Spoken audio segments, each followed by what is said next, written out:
Hello, welcome to Breakfast Central on a Monday, the first day of the weekend. Boy, oh boy, so many things happened over the weekend, and we're here to unpack everything for you and also give you insightful analysis. I am Benga Borowa. Welcome to the program. And just like Benga has said, over the course of the weekend, so much happened. President Trump has declared Nigeria would seem a country of particular concern over alleged Christian killings. Now, the question is, should the U.S. invade Nigeria or not? You know, they said it's going to be a quick in and out intervention, and this has sparked reactions on social media. Those in support of it have shown their voices, and those critically against it have spoken up. The federal government, of course, has pushed back on this, and we'll be exploring this conversation even further this morning. My name is Olive Emodi, and you're welcome to the show. Well, Olive and Big have said it all. My name is Joe Hansen. Welcoming you to today's edition of Breakfast Central on a Monday morning. By the way, guys, we forgot to mention, it's a brand new month, by the way. Oh, wow. Just that today. That's true. Yeah, it's a brand new month. It's so just third that day of today's November. the third. Yeah, the 3rd day of November. And we're off all through the weekend. And it's definitely been a very fast year. Honestly, I remember January like the back of my hand. And absolutely. now it's November. We thank God for his mercies. And I mean, it's good to be alive. But today's show is quite different because we'll be looking intently and deeply into what transpired over the weekend, from the statements being made from Pentagon, and not forgetting to how Nigerians are reacting to it and how it affects you as well. Our first guest is around, and the others are indeed connecting to join us to have this conversation headlong. But before we go on, let's bring to you our headlines for today, as we will be doing away with wake-up conversations to go straight into the program. For Central, President Trump declares Nigeria a country of particular concern over Christian killings. We'll look into that story as well. Federal government rejects President Trump's label, defends records on religious freedom. And we'll be talking about the controversy that trails the United States tag on Nigeria over Christian persecution claims. And resident doctors begin indefinite strike over unmet demands. That's another conversation that affects you. Don't forget to be part of the show at 9 o'clock hour. We take a look at the front pages of the newspapers. Stay with us as Breakfast Central begins. On Saturday, U.S. President Donald Trump declared Nigeria a country of particular concern and warned that the United States could suspend all assistance to Nigeria and consider military action if the Nigerian government fails to curb what he called the mass killing of Christians by Islamist extremists. Trump further said that he had instructed the Pentagon to develop a plan of attack, describing any potential intervention as swift, decisive, and vicious. However, the Nigerian government has disagreed with Trump, while also announcing that President Bola Tinubu will hold talks with the U.S. president in the coming days to discuss the allegations of a Christian genocide in Nigeria and to firm up counterterrorism cooperation.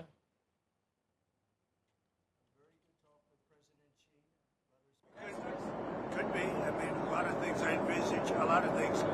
They're killing record numbers of Christians in Nigeria. And they have other countries very bad also. You know that part of the world, very bad. They're killing the Christians and killing them in very large numbers. We're not going to allow that to happen. Well, Special Advisor to the President on Policy Communication, Daniel Bola, disclosed a planned meeting on X on Saturday, saying the two leaders will seek to clarify misconceptions about the nature of terrorist attacks in Nigeria and to discuss joint efforts against insurgency.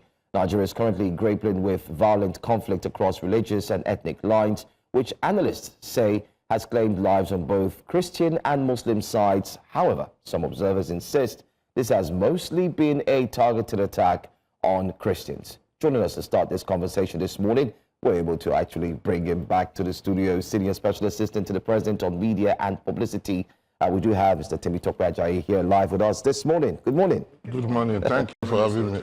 Thank you. Our apologies once again for disturbing your sleep and ensuring that it's a critical conversation that we must have. That's the job we start off for. It's been a backlog of what happened from the weekend, what the President of the United States has said, how Nigerians are reacting to it. And then just yesterday or so, we also got this information that the President will be looking to meet with, that's President Bola Tinubu, will be looking to meet the President of the United States to speak on this. First of all, can you tell us, how is the presidency handling this entire situation? Because, I mean, you're there, you're closer to the presidency. Well, thank you. The government is handling it the best way it should. The president is using diplomatic channels and back channels to engage with U.S. authorities. And of course, you saw that immediately after President Trump made that his famous tweet now, or do we call it a famous tweet? The Nigerian government, through the Ministry of Foreign Affairs, gave an immediate reaction, trying to state Nigeria's position. Then followed that was the President's statement too, personal statement, also saying that Nigeria as a constitutional democracy, we have constitutional guarantees for liberty and freedom of worship. Of course, the president also made it clear that what is happening, or what President Trump said about Nigeria or Christians genocide, or that Christianity is facing existential threat in Nigeria, is actually a mischaracterization of what is happening in Nigeria. There is no such thing as Christian genocide in Nigeria. Of course, we recognize that we have security challenges that has affected both adherents of Christianity and Islam. So as far as government is concerned, the government is doing what it needs to do to engage with U.S. authorities. The president is using all the resources that are available to him diplomatically and politically to address the issues. And like I said,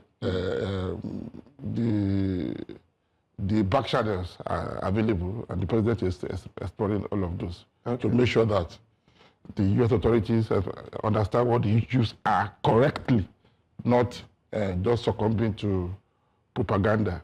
Okay, but is there a sense, what would you say the mood is like within the presidency? Is there a sense of calm? Yes, I hear that you're exploring back channels, but I know that you must have seen all the chatter going on social media with the arguments back and forth. Some people seem to be tense about the potential of what this might mean. How is the president feeling about it? No, of course, the president is a capable and steady hand. Is addressing the issues, but again, I think we need to let Nigerians know, because I've been following social media conversation in the last 72 hours. So a lot of some Nigerians actually think that President Trump is going to invade Nigeria with U.S. submarine or U.S. Marines any moment from now. That is not true. Nigeria is not going to be invaded by any country, and I think we shouldn't worry about that. So the Nigerian government, under the leadership of President Tinubu, will continue to do what it needs to do to make sure that whatever misconception or whatever misunderstanding that the U.S. government has about what is happening in Nigeria will be sorted out. So America is not going to invade Nigeria, so we should not panic. We should just go about our businesses and hope that and trust that we have capable leadership in the country that can undo this challenge. As it is. Yeah, you spoke about back-channel communications, but the presidency, through Mr. Daniel Bola, has also said a meeting is up on the horizon. Could you give us a timeline as to when I don't think there is any official. I don't think. Well, it might be in the works, but I can't really say it is going to happen so day or so time. So I think it's still we are still at the early stage of. How prepared are we? I know it's hypothetical now because data has not been completed. How prepared are we for this meeting, knowing that President Trump could be a tough customer? We saw the South African president in the Oval Office. No, like I said, as of now, I don't think there is any confirmed meeting. Okay. So I don't want to speculate or discuss what I know is not yet in the offing. That's fair enough. Nigeria, in its history, in its entire existence, since it gained independence, this is quite unprecedented, and it's coming as a shock to many people. Do you think we have what it takes diplomatically, knowing that we don't even have an ambassador in Washington and we don't have lobby groups to prevent this from escalating? Because the Secretary of War has been making posts on social media saying, you know, he's received his command from the President Donald Trump and, you know, all of this. And it's leading to some palpable tension in Nigeria. People are scared. No, like I said, Nigerians should not worry. Like, there's not going to be war between Nigeria and the U.S. There's not going to be any invasion of Nigeria by the U.S. military. See, of course, we know that President Trump has his own unconventional ways of conducting business and running his own country. And a country invading another country is a serious matter, and it's not something that can, it's not something that can be declared just like that via a single tweet. So I don't think we should panic. The Nigerian government is capable and can deal with any issue with any country and with U.S. And don't also forget that Nigeria is the U.S. most important trading partner in sub-Saharan Africa. Nigeria has a very strong relationship with America. Nigerians we have almost over 500,000 Nigerians living in the U.S. that are contributing to that, to the economy. At the level of economic diplomacy, cultural diplomacy, Nigeria and U.S. are intertwined. So I really don't see, it's not going to happen. Whatever this is just a misunderstanding that will be resolved. When you say that it is a misunderstanding, my question is, now the government has denied the killings of Christians. There are Christians who will still come online and argue against that. We've seen the video of the evangelical pastor the evangelist in Plateau State. What data has the government relied on to come to the conclusion about this? And see, make this public? like I said, since 2009, we have had this problem of Boko Haram that has become a full-blown terrorism. Initially, it seemed to be attacks against Christians, but later it metamorphosed into attacks against anybody or any person or any institution that is against their ideology. They were attacking police stations, they were attacking military barracks, they were attacking churches, they were attacking mosques, they were attacking schools. So we have had Christian victims of Boko Haram and banditry. We have, as much as we have had that of Muslims. But of course, human lives are involved here. People who have lost family members, friends, will be unhappy about the development. However, to label it as Christian genocide is a factual error and a total misrepresentation. And when you are talking of a genocide, it will mean that there is a deliberate action or state policy to exterminate a group, to take out a group, whether racial, whether religious. But there is no such policy in Nigeria. There is no government policy that is targeting Christians. Nigeria, there is freedom of worship in Nigeria. And it's a bit incongruous for anyone to say or to suggest that Christianity is facing existential threat in Nigeria, when most of the largest Christian gathering in the world happens in Nigeria. The biggest church in the world is being constructed in Nigeria today at Canaan land, the Hack. Redeemed Church, the Holy Ghost service, almost 6 million, between 6 and 7 million people gather there at every month. So I think the concern that we've heard the Christians share would not be about the Redeemed Chapel and the Canaan land. It's mainly in the Middle Belt. No, the point I'm trying to make is if Christianity is facing existential threat, If there is a state policy against Christianity, Christianity will not be thriving in the country. Christianity is thriving in Nigeria. There's no community you get to in Nigeria today. Okay. There's no town where you don't see churches, where people don't gather to worship. Okay. That's the point I was making. I hear you. I think maybe another angle would be also, I know that we're going to go into talks with the U.S. government. Do we have data to be able to substantiate the statements that we're making, you know, the position that Nigeria has? I don't think there's any institution, there's anybody in this country that has more data or information or statistic on any matter or any subject than government. We have DSS. What's the job of DSS? We have police. We have NIA. So I don't think we should diminish our country by saying, by asking if we have data. No. It's important to know so that we can share this data as well. So whatever data you want, I'm sure if you ask through the appropriate government channel, you will get. DSS has data of every crime. Police has data of every crime that takes place in this country per minute. There is no data on any incident that the security agencies do not capture. Every day, go to a normal police station. Just go to Area F, very close to you here at Ogba. Every day you see on their notice board, incident reporting of everything that happened. That is what happens in every police station across the country every day. So they get this information, they collate, they process, they send to the headquarters.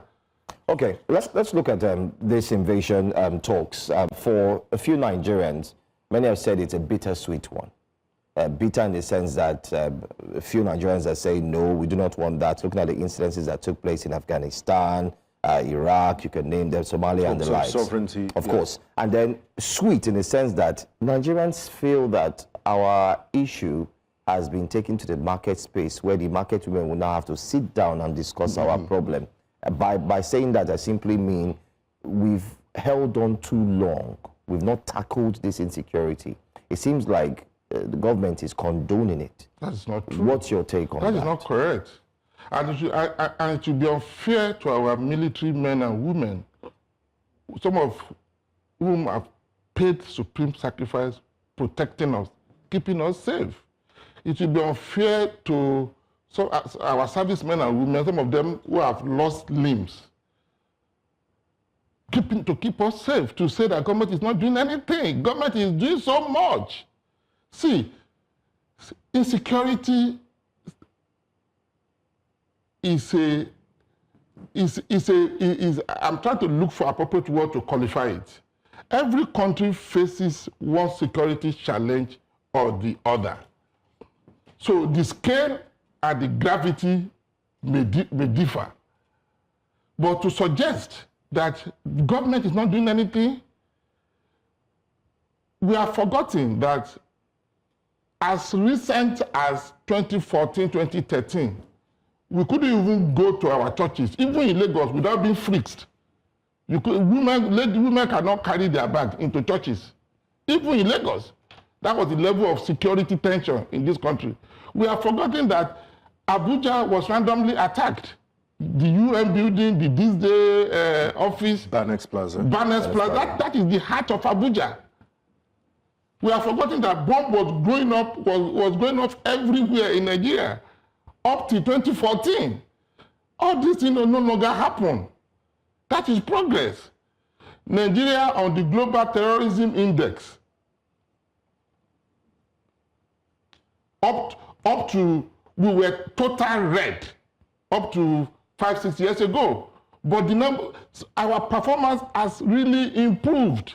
So we shouldn't succumb to all this hyperbole or all this misrepresentation. Nigerian government is working hard to keep us safe. But the truth is, the challenges are still there, but they are not as bad as where we were 3, 4, 5, 6, 7, 10 years ago. So security is an ongoing thing. You can never solve every security challenges in a day. They will never disappear. There is no time all problems in any country will disappear. What is important is there is a will, there is determination, to continue to address them. And don't even forget, even 48 hours before President Trump made the street, the president inaugurated the new service chiefs on Thursday or Friday. In his address, I'm sure, I don't know if you have seen the president. Yes, we have. I think we also have that address. Maybe if by the president of the service chiefs, yeah. He was charging them that we have this insecurity problem has lingered too much, and the president was even specific. Since 2009, it is now time to end it. So a leader who is not concerned about the security situation in his country will not give that kind of a charge to his service chiefs. He was telling them that we are spending too much resources that we should spend on education, on healthcare, on our road, on critical infrastructure that will make life better for Nigerians, that will make our economy to improve. Of course, we know you can't really do much in an atmosphere of insecurity. So I was telling someone last week that go and look at our national budget since 2009. Defense has always had, We have spent more than 20 trillion. Okay. So now, Nigeria has said that it's willing to accept some sort of help from the U.S. if its territorial integrity is being respected. What are the boundaries that you would expect that the U.S. should not cross if the U.S. is offering some form of help to Nigeria? See, every country needs help. Even U.S. itself needs help. So that is why you have diplomatic relations. That's why you have embassies. So there is interdependence. Countries lean on one another for one thing or the other. So getting help from U.S. to solve this problem will be welcomed by the Nigerian government. However, we don't, like I said, U.S. government, as Nigerians, we should stand by our country. We should rally behind our national flag. We should rally behind our sovereignty. So what will not be accepted is another country threatening to invade our country. We are not going to clap for any country threatening us of invasion.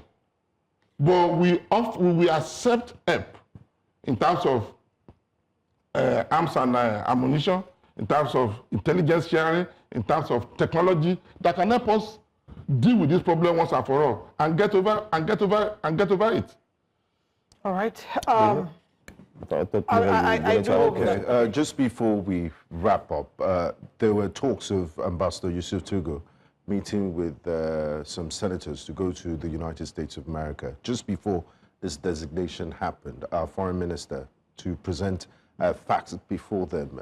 Any news, do you know if that meeting happened? And what's the current status? Well, I think the ambassador, the foreign affairs minister will be in better position to discuss. I know that the National Assembly passed a resolution setting up a committee or naming a number of National Assembly members that will travel to U.S. to also go and present our case. So I don't know if that has happened yet, but I also know that I think I spoke with one of the assistants of the minister early last week. I know that plan is still on, so I don't know when the trip will happen. Okay. But I also know that the Minister of Foreign Affairs is doing his best to engage with his counterpart in U.S. I know they probably have even spoken or shared note in the last 1 or 2 weeks. So I think that he's doing what he should do. And finally, would you say that Nigerians should expect a decisive blow hit on insecurity in Nigeria? Because Definitely. I mean, the government is pushing back and saying it's not about Christian killings, even though a number of Christians in the Middle Belt completely disagree. So regardless of whether it's Christian or Muslim killings, the thing is Nigerians want to feel safe. Yes. So how soon should we expect to see decisive action against insecurity? There has always been decisive action. There's always been. So to say that our fight will mean that nothing has been done.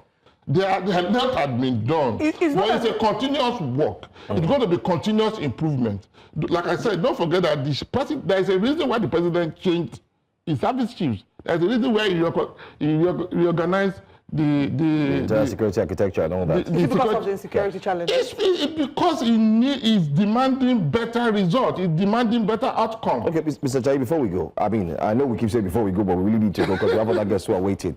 Just quickly touch on one. Where are the ambassadors? How come Nigeria hasn't gotten ambassadors in different countries till today? And can you also, anyway, let me allow you to touch on that first. Any moment from now, I think the president will decide on the ambassadors. Do we have a timeline? Any moment from now. Well, any moment from now can be next year. No, it won't be next year. Okay, and I'm sure it won't go past this month. Okay. And is there any reason why it took this long? Well, of course, the government had offered explanation, even Minister of Foreign Affairs had offered explanation. It's about funding. And the last I checked, to most of our embassies, there are different level of, they need a lot of needs, whether vehicles, whether fixing, so you don't really want to send ambassadors who will go and be dealing with problems. So the president plan was to make sure that all the resources they need are made available to them. But like I said, it won't go past this month. We are going to have ambassadors. Okay, all right. One last question everyone is asking before we let you go again, I beg my producers, is why has the federal government refused to release the names of those who are purportedly behind the insurgency? It's a very critical question because what we hear, what we know, be it as journalists, is that these names were highlighted. The presidency has the names and so on. Well, as much as I know, a lot of people are being prosecuted as we speak for terrorism-related charges, for sponsorship, for financial transactions, sending money to. So, and I think as much as I know, those names are with security agencies. They are being prosecuted. So, and the security agencies might have their reasons where they are not throwing up names. But I know as we speak, even if you check, if you Google it, you will see that even as at last month, I know some of them were still in court. So if people are being prosecuted, so it won't be correct to say their names are not known. Because you cannot take someone, you can't check someone to court without a name. Which names are you referring to in this instance? As I'm saying, he's asking those who are sponsoring terror. Yeah, you're saying they're in court. No, I don't need to give names, but I'm saying that they are being prosecuted.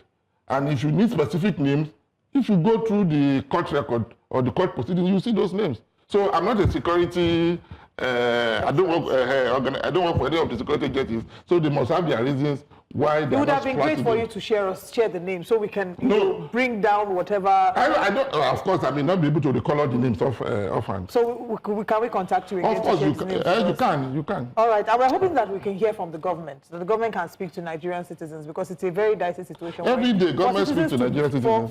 To see a number of people talking about this, you know that there's still a grave dissatisfaction when it comes to the area of insecurity because there are human faces attached to a number of these lives that have been killed. Nobody will be happy that citizens are killed one way or the other. It's a sad development which government is working very hard to address. Okay. And we won't rest until the threats are eliminated, totally eliminated. All right. Dr. Bajai, thank you very much for joining us this morning. Thank you so much for your time. We have more conversations. We still will be analyzing the current situation regarding insecurity in Nigeria right after this break.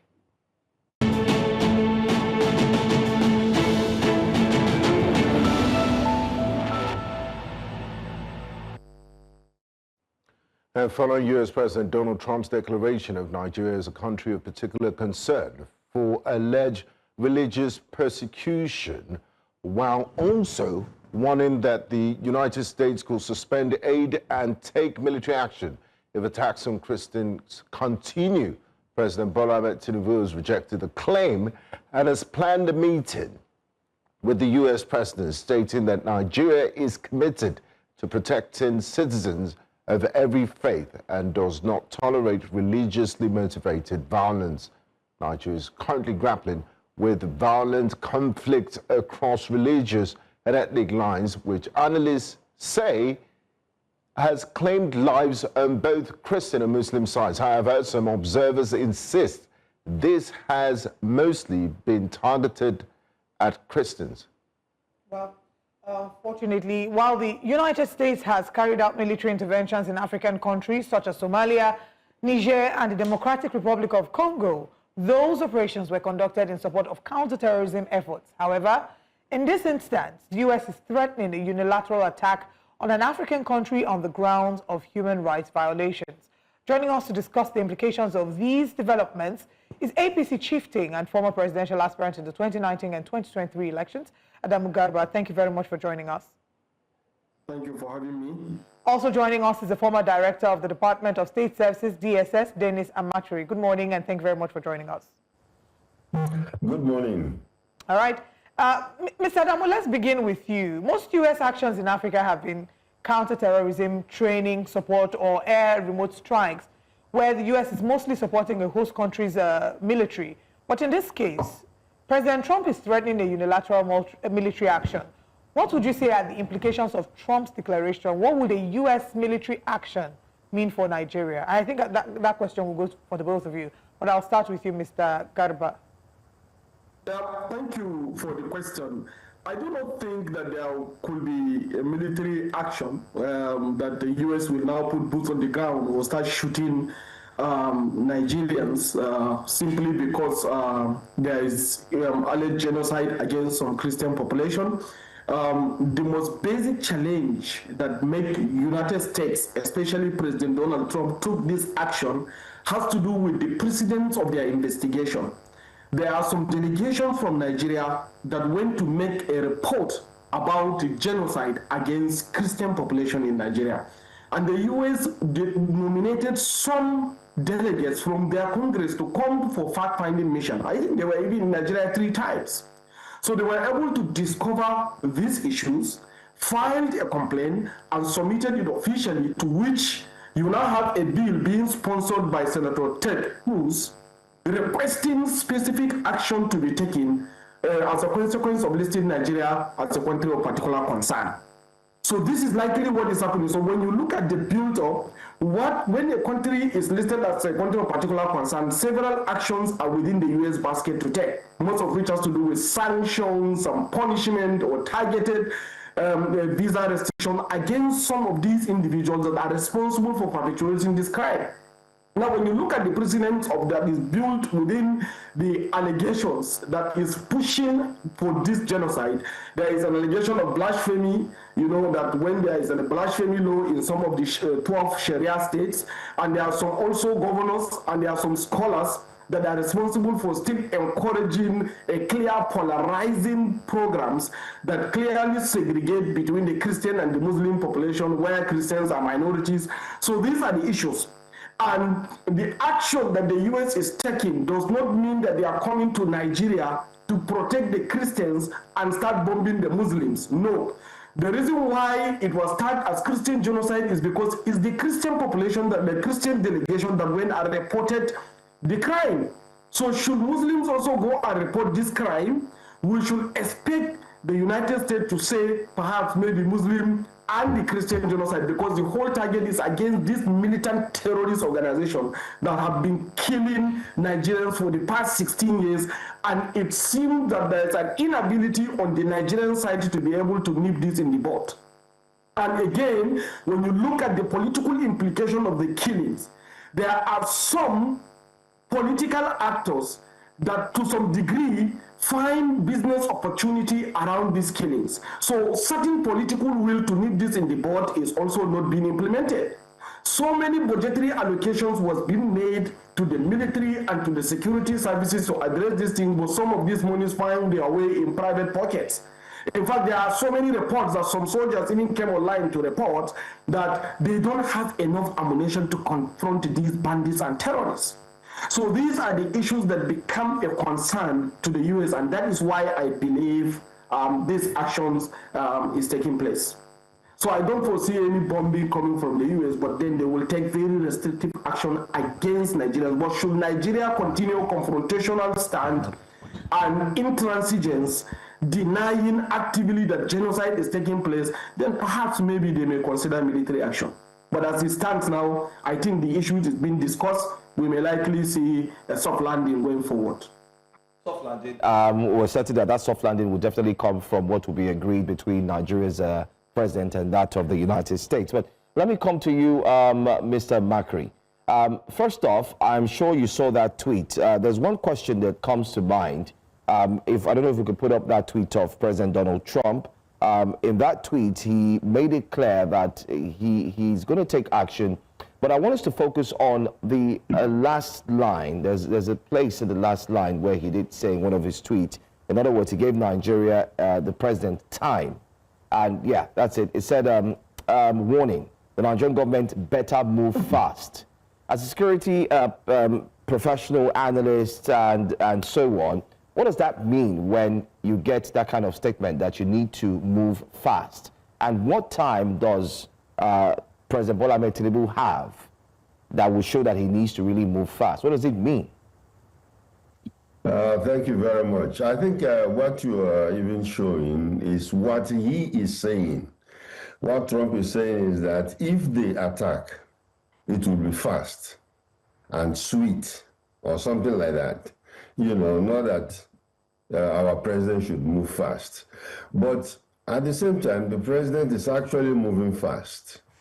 Because I think it's a wake-up call for our government to do something about this lingering problem. And actually, it is not that the American president is going to come into Nigeria with gun blazing.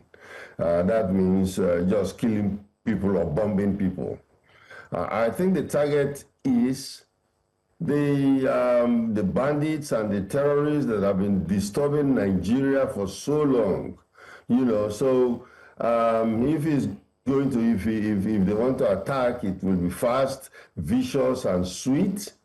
Well, you know how the American president talks, you know, but what it really actually means is that it is high time for us to take care of this problem. It's been on for almost 16 years, and we have not been able to clear it out. Now, let's come to the nitty-gritty. It is not that about Christian, Muslim, we know that. Even Muslims have been killed.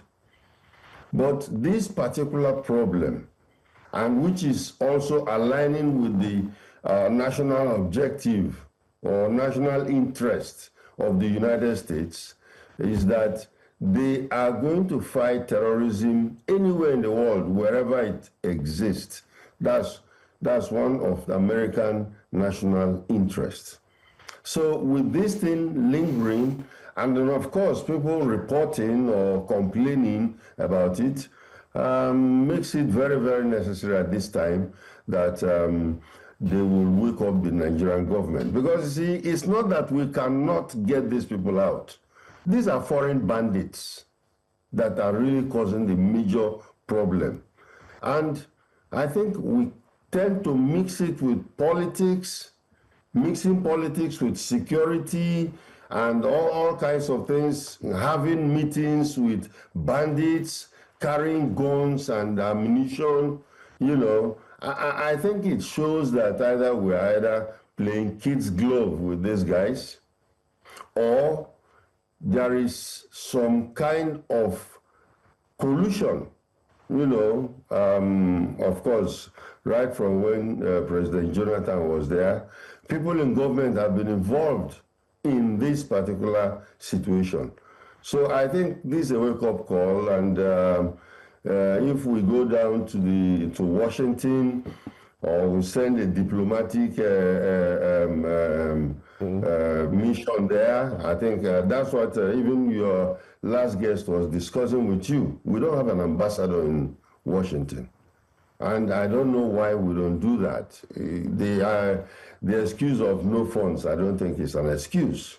You know, now that these things are happening, I think a lot of things are going to happen to take care of all these loopholes that we've managed over the years. All right, Mr. Makri, from what I hear you say, it's not that the government does not have the capacity to fight terrorism. It's maybe that they're lacking in political will. And I want us to expand further on that when we come back from this break.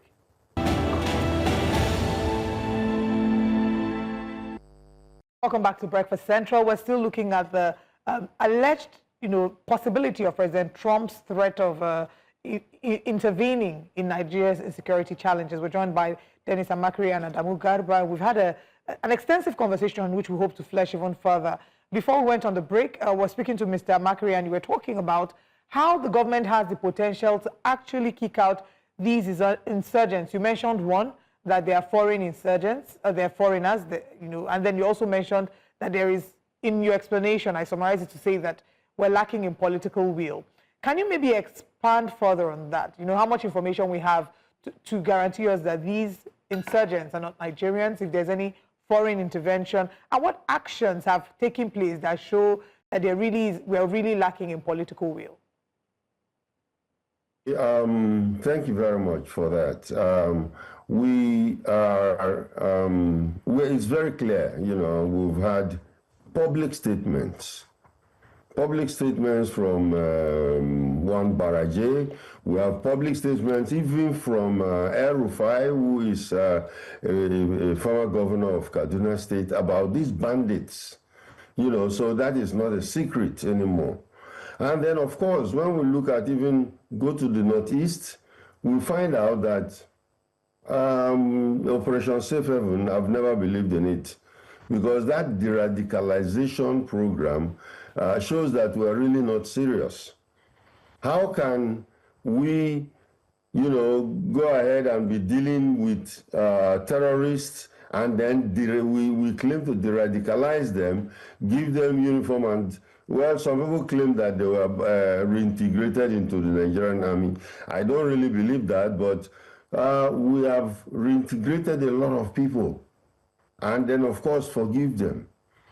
The United States, when in their war in Afghanistan, captured some terrorists, and till today, as I speak to you, in Guantanamo Bay, some of them are still locked up there.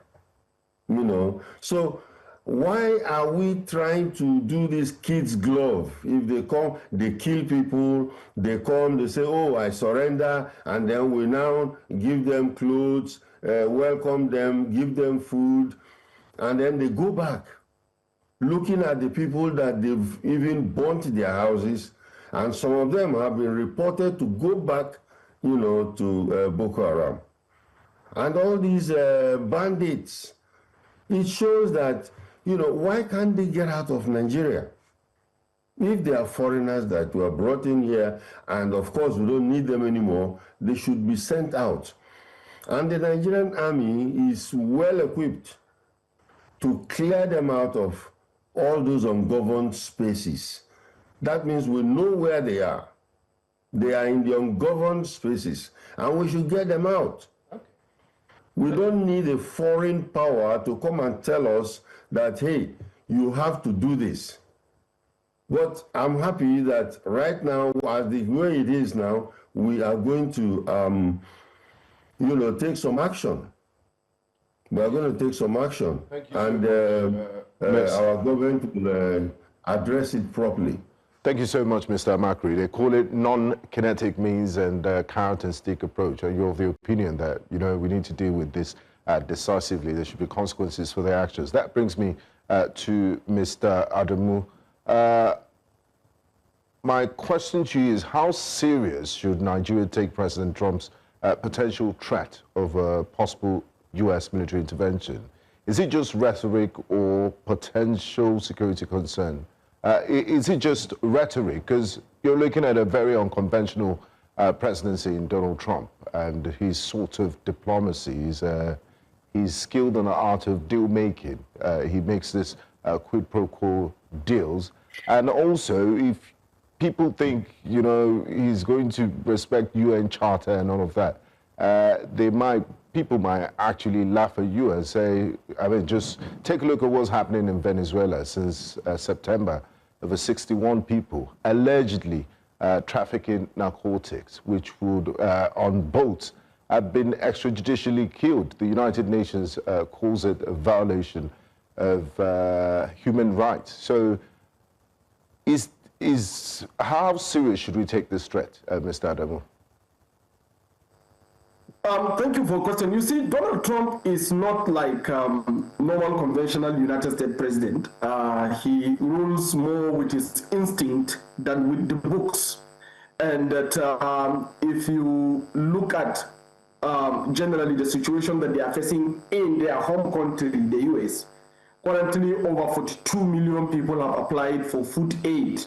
The entire government has been shut down, for a long period of time. A whole lot of challenges is happening, and due to the Gaza crisis, the Palestinian-Israeli crisis that led to some massacre in Gaza, they lost significant part of their evangelical Christian support at home. So this action in Nigeria is seeming to revive and recover this lost political base so that they can continue to sustain the political legitimacy and the currency to push for their MAGA agenda. So we have to look at it from that side. The second thing again is you look at the new policies of Nigerian government, a gradual shift towards a kind of an independent economic model. Just recently, US became the largest exporter of crude oil. Then you now have Nigeria imposing 15% tax on imports of oil in Nigeria. Now you have Dangote planning to expand his own refinery to 1.4 million barrels of refining. And then you now have the same Dangote saying that if you have dollars, go and sell it because dollar is going to crash. As at yesterday, dollar has crashed, from 1,495 to 1,421. So, and the US grand policy is to protect the interest of the dollar because that is the guarantor of their power. So anybody that tramples upon dollar is directly training the existence and the supremacy and hegemony of the United States. So because of this, all actions must be taken to push these policymakers to the table for proper negotiation. So in as much as it serves his political interest at home by saying he is protecting the Christians all over the world, including specifically in Nigeria abroad, it also serves their own US grand strategy. So we have to look at this. So despite all the hullabaloo and the challenges and the rhetoric, once they sit on the table, I believe some negotiation can be stricken. But at the same time, President Trump is unpredictable. He may choose to strike, as he said, because if that strike is going to give him this political legitimacy, he will do that. And again, as Mr. Makri even mentioned, over a long period of time, we have consistently did not take necessary action to destroy and stop these criminal elements from terrorizing our people. Although this issue is not peculiar to Nigeria, it's Africa, because in the whole of Africa we have over 50 plus active armed conflict. And this armed conflict is leveraging on large young population that are all out of job. And when you look at the underlying root cause that is pushing for these things is usually lack of proper administration of the justice system. And I believe that is why you see some policies were created to allow non-kinetic approach, safe haven, safe corridor programs by the military and the state services so that you can have some conciliatory measures. But again, still, bandits keep expanding, terrorism keep expanding from the northeast to the north central to the northwest, and it's even threatening to go to the south. So therefore, if this continues this way, I believe he might strike, but the chances of him striking to me is far less than the chances of him negotiating a better deal for America and also a better deal for his politics. So when we sit on the table. So it all depends on how Nigeria organizes itself. And one of the major mistakes was lack of ambassadors. Because if we have ambassadors since February this year, this issue started. The ambassadors will have been notified that this is what is happening. Memos will have gone back and forth, and issues could not escalate to the point whereby Nigeria will be designated as a country of particular concern. But because we don't have ambassadors, some of these countries will see this as a direct rebutter to their relationship program with our country. And this is also, this has compounded and contributed to this situation. So he might take action, but I believe the chances of him negotiating a better deal will be much more higher than the chances of him taking any preemptive action against Nigeria. Okay. Delegate Mr. Adamu, you've highlighted some very, very key issues that Nigerians have also been worried about. One, the lack of ambassadors, which could have been able to douse this tension up until now. I want to ask a question. Let me see if I can go to Mr. Makri. First off, aside from the ambassadors that we do not have, there are also conversations as regards the way forward from now. Quickly, the SA to the president did put out a statement very quickly, claiming that the president will be jetting off to meet with Donald Trump. But of course, there's an update to that story. He's going to be meeting with a VP, and they will be discussing the issues and so on. In your lifetime with the DSS, while you're working very actively, do you think putting out a press statement very quickly is a way to solve this issue? Or taking time to gather the entire facts and then analyzing it, or possibly even speaking to Nigerians in a broadcast would have been better? What's your take? Thank you very much. You see, when you encounter things like this, there are many ways of handling them. You know, sometimes you can keep quiet, which is very dangerous. And then another time, of course, in situations like this, we expect the president to even address the country, you know, because these are the elements that are, you know, the foreign power is saying that they are coming to help some Nigerians, you know. Our own president should address us and tell us, you know, what exactly is going and what's going on and what he plans to do. And then, of course, meeting with President Trump or the vice president, I think we have to be very, very careful in doing that. You know, like even Garba mentioned here, that we are dealing with a very, very unpredictable person. And I think many of you saw what happens to Zelensky when he went down there, the Ukrainian president, you know, even Ramaphosa of South Africa.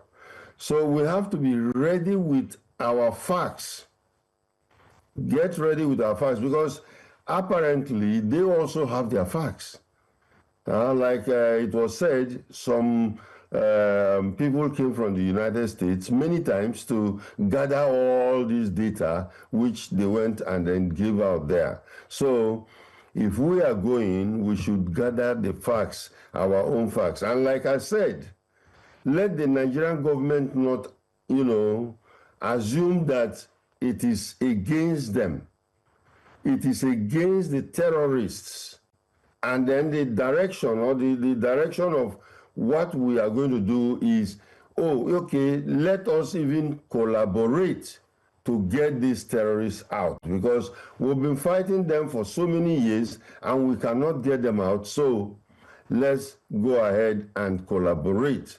And collaboration will get them out in no time, because the United States government special forces had cooperated with our Nigerian DSS in getting out a kidnapped U.S. citizen before, who was kidnapped from Niger Republic. So it is not a new thing.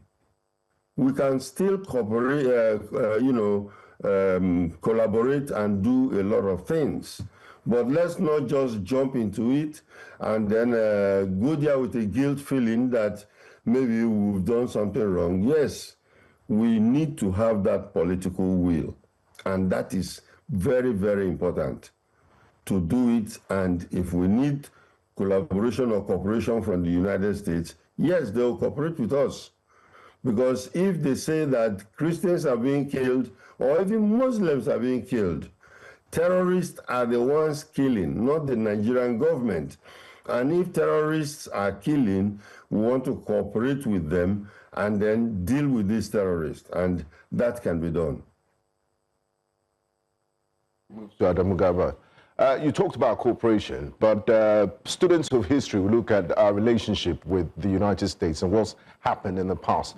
Damned, you've also suggested that we should do away with all non-kinetic and carrot and stick approach, and we should deal with the issue of terrorism decisively. But damned if we do, damned if we don't. And I'm saying this because of precedent and history. Towards the tail end of the Goodluck Jonathan administration, Nigeria requested to buy a Super Tucano jet from the United States of America under President Barack Obama. That request was turned down, citing the Levy laws, saying that, you know, we have dubious human rights records and they would not sell us lethal arms. I mean, when you look at what Israel has been doing in Gaza, you begin to ask questions. Having said that, and knowing that history, what's the guarantee that we would get a fine end of this deal without trading you know, our sovereignty and territorial integrity, knowing that we're dealing with a very transactional president in Donald Trump? It is a very, very tough one because Nigeria even signed agreement for the same procurement of some of the hardware, you know, for operations, about $346 million currently ongoing, and that most of our service chiefs, especially the newly promoted service chiefs, when you look at their profile, they are mostly US trained in their tactical, focal, and all the strategic operations. So they are US trained, meaning without US weapons, you know, most of the operations is going to be technically handicapped. And now that we are listed as a country of particular concern, these kind of sanctions, including the Levy laws, could be deployed to deny us access to weaponry. And that is why, as Mr. Amakri said, our president needs to be very prepared for the meeting, should the meeting take place between him, especially with J.D. Vance. Because J.D. Vance is a militant part of MAGA. Whenever they want to dehumanize somebody, they usually put J.D. Vance in front. When they wanted to dehumanize European leaders, it was J.D. Vance that Trump sent to go and represent him in Paris. Similarly, when they want to attack these guys that are doing these so-called climate change issues, it was J.D. Vance that went and scattered them. When Zelensky visited, it was the same J.D. Vance that confronted him in the Oval Office. So the president must be very, very, very prepared. Very, very, very, very prepared, because this negotiation that is going to take place is going to make or mar this relationship, considering the fact that it was acknowledged that the president and his team have been, you know, aligned with the Democrats. And, you know, when you look at the MAGA, they are most, to some degree, almost extremists when it comes to their belief in their own philosophy and ideology. So all those things need to be put in the basket, and proper preparation need to be done. And as Mr. Martin mentioned earlier, that we have to see it at the point of cooperation to destroy the terrorists. Since their target is to attack the militant terrorist organization, and we also have interest in doing so, then we must have to work around to find a common ground. But should we do anything that will attract the US boots on the ground in Nigeria, then I believe it's going to be a very, very, very tough call for this country. And this is something we must do all we can to make sure that it doesn't happen at all. So therefore, we must negotiate properly. We must be able to extract deals, and the president must be prepared. He has to be prepared properly, because it's not going to be an easy ride, and that and it's going to make Omar the deal for procurement of this $346 million worth of weapons that we are buying, because the US decided to say that these weapons are going to be disproportionately used against the same civilians they want to protect in Nigeria according to their belief. Then the likelihood that they will let these weapons be in Nigerian hands is going to be difficult, and then we may have a Jonathan situation once again. Mr. Makary, let's now, my final question to you would be, what we have seen, unfortunately, would be that this recent announcement by President Trump has been celebrated in some quarters in Nigeria. And it's telling to an extent about how a number of people feel like this needs to have been treated like yesterday, and we need to move past the conversation of insecurity, because it has a ripple effect in other areas. foreign direct investment, and just basically the state of the economy. So what I'd like to ask would be, what do you think the government needs to do immediately to sort of calm down the fears of Nigerians and let them know that, look, insecurity is priority to us? And secondly, how important is it to list the financiers of terrorism? Our previous guest, I'm sure you were watching when I asked him the question, and you saw the way he responded to it. How important is it for the people behind terrorism financing in Nigeria to be listed publicly? Okay, sometimes government overlooks certain things that are detrimental to itself. If they come out to talk about certain things, I think people will understand. It's not a secret cult. It's not something that, you're hiding from some people or stuff like that. What we need is a political will.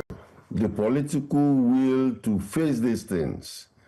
All of us will have to agree that, look, these terrorists are disturbing us economically and this and that and that and that. And we will all agree that we have to eliminate them. Take the example of the Niger Delta, where the militancy was very, very high. 2006, and of course it was telling on the economic status of Nigeria. The oil production dropped from 1.3 million barrels a day to 600,000 barrels a day. And the government have to look at it and say, look, what is the problem here? And they had talks with the militants, and then of course it was agreed, they had the amnesty, and we moved on. Now, of course, some people have come to say, why don't we have amnesty or talks with the bandits? Bandits are criminals. These are foreign criminals that came into Nigeria. Now, are we going to accommodate them? That means we're opening our borders to, illegal aliens. Or are we going to tell them to go back? Attempts have been made before of getting rid of them. So we have to be very, very serious, and of course know exactly what we want to do with it. Forget about all the politicization of this security issue, because government should come out and shame people. If it is against our national interest that all these terrorists are there and there are people sponsoring them, there is a list, why don't you mention that list and shame them? If we continue covering them and, stuff like that, many people will start to think that, maybe the government is complicit. So these are issues that I think government have to go into that Federal Executive Council, sit down and really discuss honestly in how to deal with this. We can do it. It is not rocket science. Man, thank you very much for joining us this morning.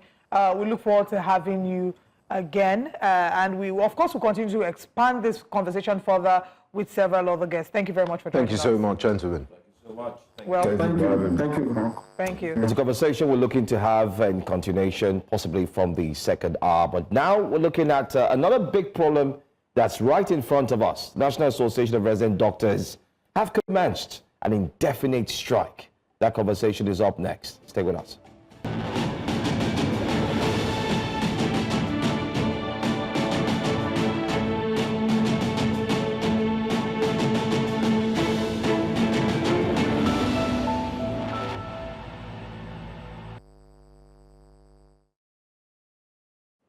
The National Association of Resident Doctors, NARD, has commenced an indefinite nationwide strike, accusing the federal government of repeatedly failing to honor agreements reached after several rounds of negotiations.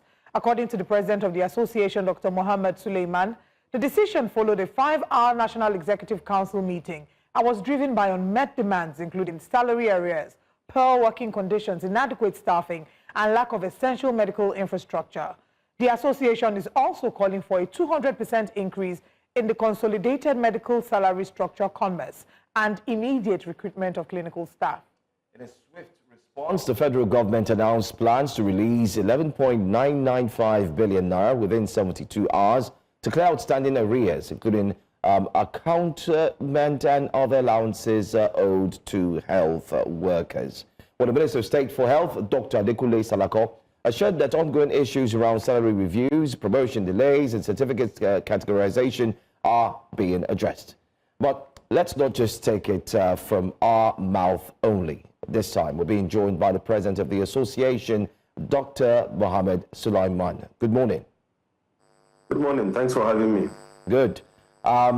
It's not so good news, especially with what we've gone through over the weekend, struggling with insecurity issues, Nigerians also battling with the story that comes from the United States and so on. And then we now hear that the association is also going on strike. Medically, everyone is starting to think what will happen. But given the federal government's latest promise, to release this huge amount, 11.9 billion naira, and also pay the arrears, what specific assurances does NARD require before calling off the strike? Or are you still on strike, by the way? Yes, we are. Thank you for having me. Good morning to our viewers. We have a series of 19 demands. These 19 demands touch at the heart of healthcare service delivery in Nigeria. As you are aware, resident doctors form the backbone of healthcare service delivery in our tertiary healthcare facilities. 12 years ago, we had about 16,000 resident doctors just at the federal level, 6,000 to 7,000 at the state level, about 1,000 spread across private tertiary health institutions. Today, I am very, very unhappy to report to you and our viewers that at the federal level, we have barely 9,000 resident doctors. At the state level, we have barely 1,500 resident doctors. At the private healthcare facilities that are affiliated to NARD, we have barely 200 resident doctors. That number jumped by about 50% in the wrong direction. You now also have a population increment from maybe conservative estimates say we are closer to 280 million. These are public health estimates, not NARD's estimates. What are the reasons for this? Our certificate, our membership certificate has been recategorized from a specialist status to just plain additional qualifications. This was described by government as a routine thing. It is not. It strips us of our academic pursuit, excellence. One might even say, if you go to Ghana, that same certificate recognizes you as a specialist.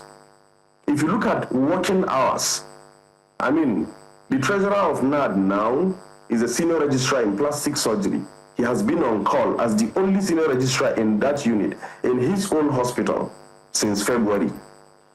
There's a call roster that is flying around on social media, and I went to Lokoja to confirm this from FTH Lokoja, Dr. Victor Audu and Dr. Yomi. They are the only two on call for the entire month of October, second on call for the entire month of October in the orthopedics department of FTH Lokoja. Yomi is taking 31 calls, Victor Audu is taking 22 calls. These are doctors that are tired, that they are burnt out, they are exhausted from excess workload. If you look at other issues like, even in that FTH Lokoja, 5 doctors were unjustly terminated simply for highlighting union challenges that needed to be addressed. One of them was the sitting ARD president, one of them was the sitting vice president, one of them was the sitting center secretary, one of them was a past ARD president and immediate past chairman of the entire state, terminated simply because they protested inadequacies in terms of the welfare of doctors in those centers. What are the other issues that we're talking about? Promotion arrears. For about 5 years since 2021, no promotion arrears has been paid to medical officers in the entire civil service of the federal government. These are very, very unfair things. Let me give you an instance. In FMC, for instance, there are doctors that have been recruited since last year that have 4 to 8 months arrears. If you look at OAU THC in Ile-Ife, we have about 83 doctors that have arrears. We have another 40 that have arrears of different periods of their service. Go to Benue State University Teaching Hospital. 18 months worth of arrears is being owed to doctors. These are the realities that we live with every day, every day. It is not new. When you reduce it to 11.9 billion, it makes it look as if doctors just want to come and collect money before they go back to work. Now let's even talk about that 11.9 billion. What I am aware of is that on Thursday, and I would hope President Bola Tinubu will commend the Minister of Finance, Mr. Wale Edun, will commend the Honorable Minister of State for Finance, Dr. Doris Aniti, for their swift action to handle issues that came to their table with respect to our demands. Now, on Thursday, we had conversations. There's what is known as the accoutrement allowance. This is an allowance that has been raging for over a year, not paid by federal government.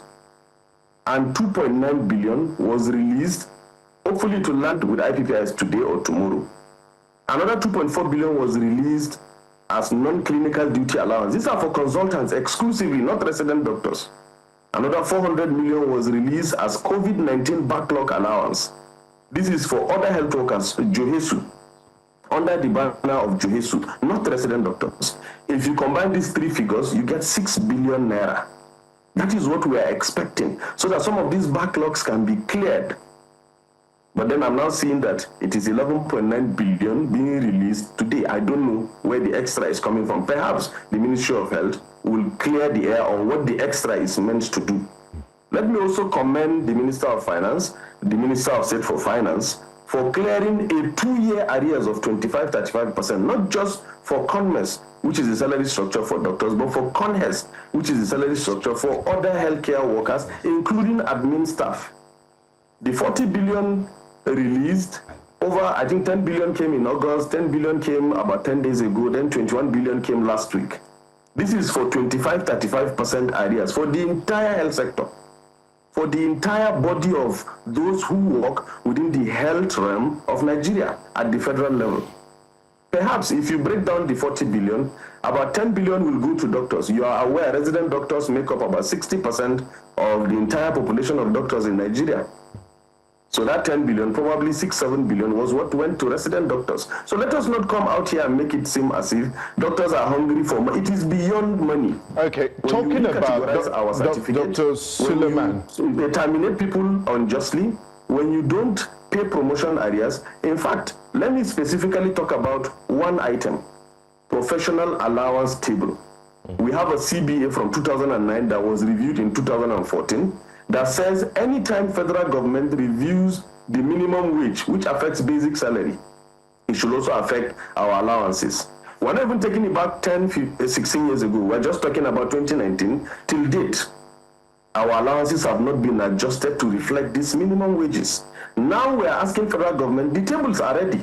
They are with Salaries and Wages Commission. We are asking them simply to release these tables. We can talk about the budgetary things, the areas later, but release it.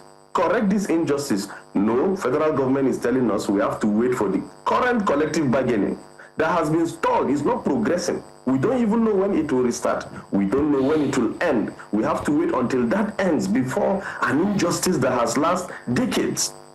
But we're not even talking about the entire period of the 15, 16 years. We're only talking about 7 years.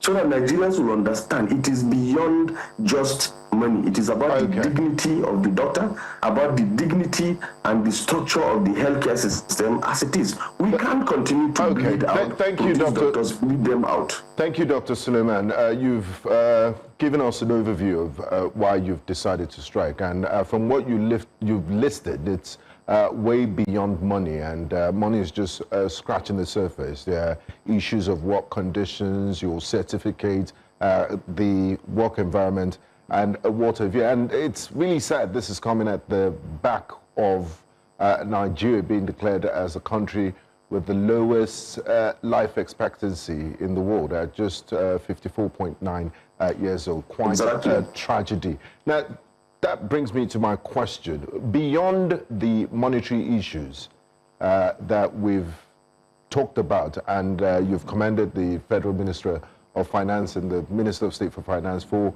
clearing a bit of the backlogs. About the other issues of promotion, the certificates, who are the stakeholders involved here, and what has the process, negotiating process, with the Ministry of Health been before you decided to take this action, industrial strike action? So for about 3 years, NARD has not gone on strike on any of these issues. These issues, some of them have lingered for, like the certificate issue since 2019, the promotion areas issue since 2021. You know, other issues are even longer than that. There's an entry-level crisis now. Government has decided that the entry level that doctors go into civil service instead of COMMES 3 is COMMES 2. That should changes doctors, my members, resident doctors, by about 100,000 at the entry level. There's an upgrade problem. When you pass exams as a resident, you're upgraded to a senior resident. That upgrade process has stalled over the last 1 year for some bureaucratic problems. There are arrears accruing. You know, we have that peculiarity, and that is not being addressed. Now we have talked about this for a long time. In fact, in September, specifically 14 September, this association went on a 2-day warning strike just to press on these demands. We called off that strike, and there was a 2 weeks ultimatum given to federal government that landed at the AGM that brought my leadership into office. And when I came in, the AGM said, no, you're coming in new. Let us not take an action. Let's give a 30-day window. We ran from pillar to post within those 30 days, talked to whoever we could, and there was even no sit down until around day 25, 26.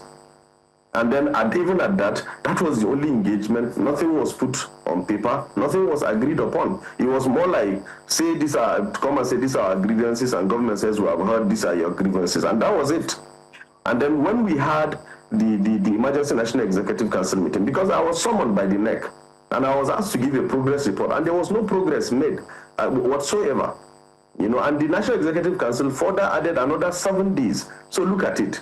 This is the 30 days, 7 days here, 2 weeks there, you know, years in the past. These discussions have been ongoing. What is the bane of this discussion?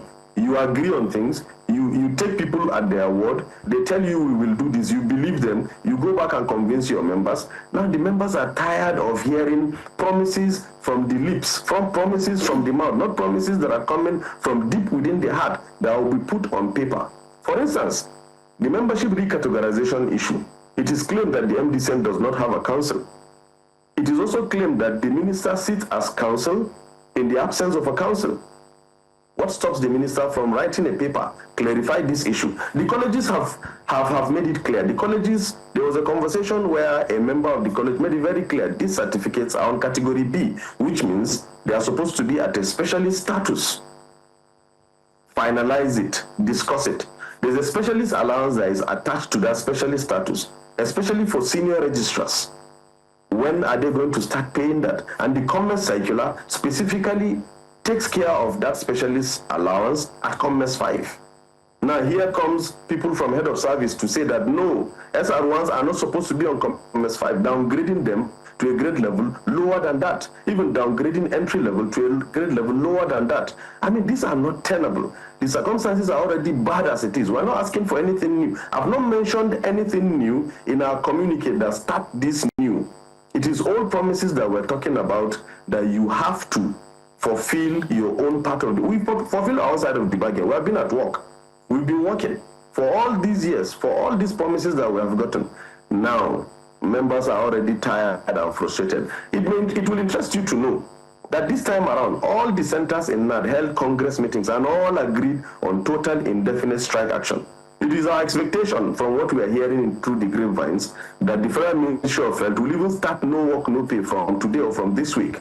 Members are ready for that. You want to not pay us for work we have done, then we will not work for the pay that you are not giving. All right. You know, so that is the extent of the frustration as at this moment from members. And our hands as national leaders are tied. All right. Doctor, we'll go on a break now. When we come back, I want us to delve deeper into what the reality, you know, you know, if you can maybe run us through very quickly in a few seconds. What is the reality of the everyday Nigerian doctor? What is the reality of how they live their life? I recall we talked about Dr. Oluwafemi Rotifa on the show as well, the unfortunate death of this doctor who was overworked. What is the reality of the average Nigerian doctor? So you come to work on a Monday, you go for a morning review. Of course, your seniors interrogate you about the previous day's admission. You have an academic discourse, and then you go to work 8 to 4. And if you're on call that day, from 4 you're on call, you review all the admissions of that day, and then you sleep over in the hospital till maybe 8 a.m. the next morning, and you go back to that morning review again, where you'll be interrogated about the previous day's admission again. And then you continue to work from 8 to 4. Again, if you're not on call that day, by that 4, that's after 32 hours of work, you go home. Unfortunately, which is the reality now, if you're still on call, you continue that until the day you're not on call. For my treasurer, who is the only SR in his unit, that is a perpetual thing. He has to steal time. Look at when patient load is less, to go home, see his family, see his kids, probably freshen up, and then come back to the hospital again. For Dr. Yomi and Dr. Victor Audu and others that have their similar situation, you're glued to that call room for the entire duration of the month. That is a typical example. Then at the end of the day, you're told after going through all this for 3 years, you go for an exams, you pass, and you're told your upgrade cannot come now until after about a year. When the upgrade comes, who knows about your arrears? And then you're told your certificate is not a specialist status. I wonder what you were learning in 3 years. I mean, 3 years of rigorous academic work, of every day going for morning reviews, of everyday ward rounds, of everyday calls, if you're in the surgical fields, of everyday surgeries. The federal government very, very pleasantly gives free cesarean sections. Who carries out these cesarean sections? Resident doctors. Are they paid extra for it? No. In a typical Nigerian hospital, cesarean section rate will probably be about 20 to 30 in a month. With this free cesarean section program, I can guarantee you hospitals do over 50, almost 100 in some instances. And it is resident doctors that do this. There's no extra pay attached to it. And citizens get it for free. So while government creates these free programs, open up new hospitals, it is resident doctors that bear the brunt of it. So what happens to these resident doctors? They are exhausted. They are burnt out. Some of them lose their life, like our colleague. Very emotional. I get very emotional when I talk about him. Our colleagues are frustrated. They are angry. They are hungry. They can't pay bills. They can't pay school fees for their kids. Some have packed their cars. You have to use tricycle, or you have to trek to your work. Because if you live in Katsina, for instance, like I do, it will cost you about 120,000 naira to fuel your car alone in a month to and from your hospital. I mean, how many of us can? I have packed my own car. So this is the reality that every doctor in Nigeria lives with. Now imagine that level of exhaustion, frustration, anger, hunger, that is on you, and you're expected to see what now? In my unit, for instance, an average of 500 to 1,000 patients in a month. In my department, probably about 2,000-3,000 patients in a month.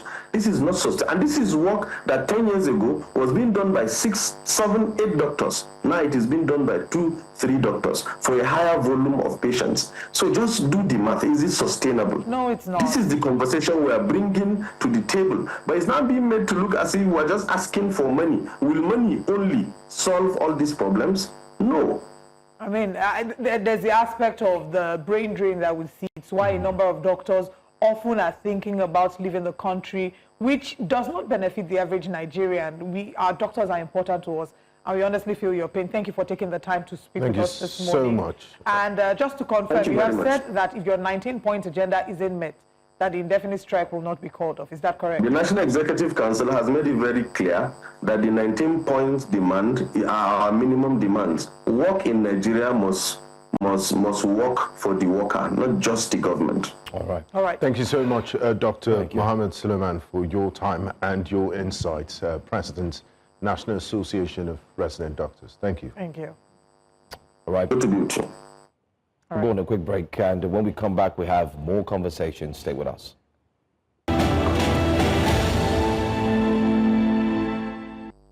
Badly complicit in what has happened to us. You can help us.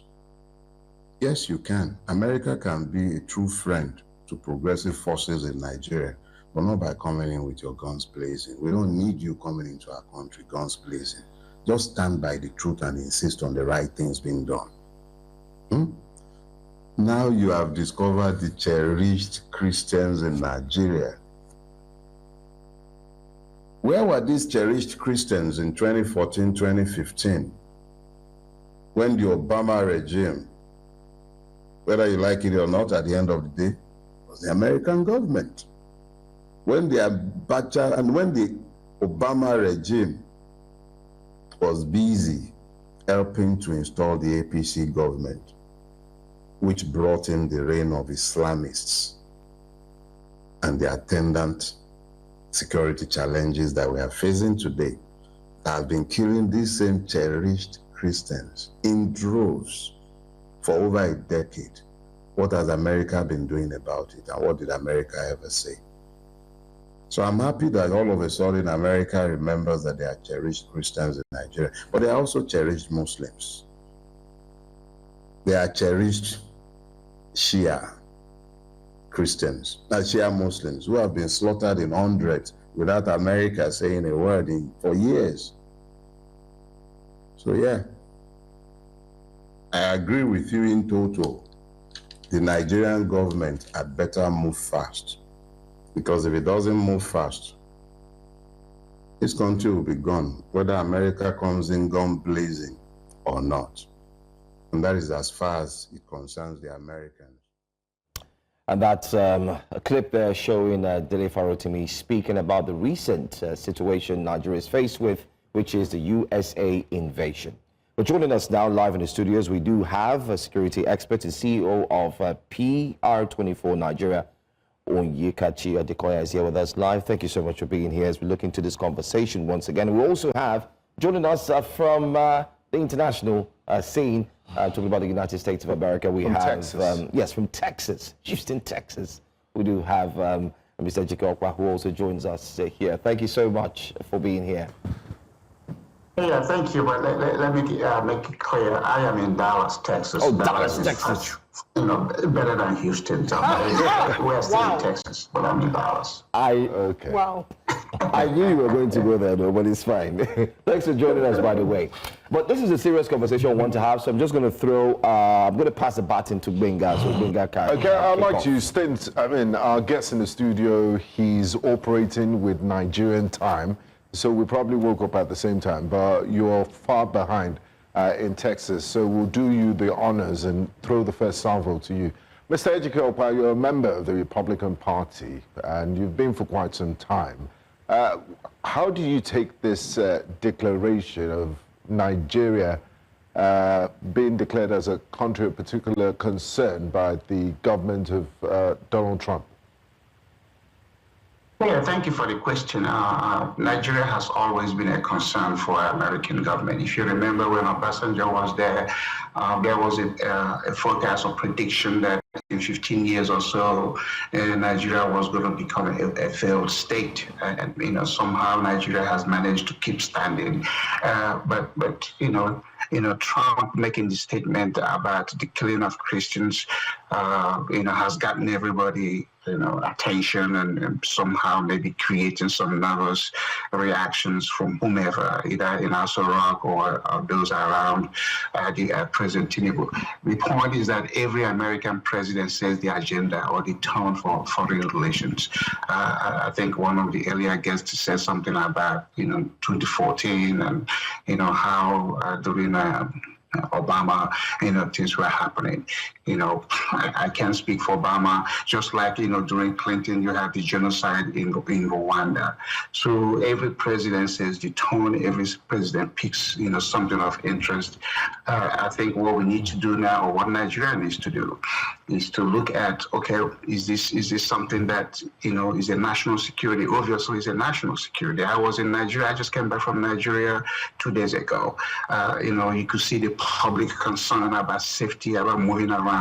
America doesn't need to remind whomever is the president of Nigeria about that. Nigeria has to accept where they are in terms of being able to, protect their citizens. I don't even think that any government since 1919 has passed a law, anti-religious law, that if you kill a Nigerian because of their religious belief, Muslim, whatever, you have to be prosecuted with the full might of the federal government. I don't think that law exists.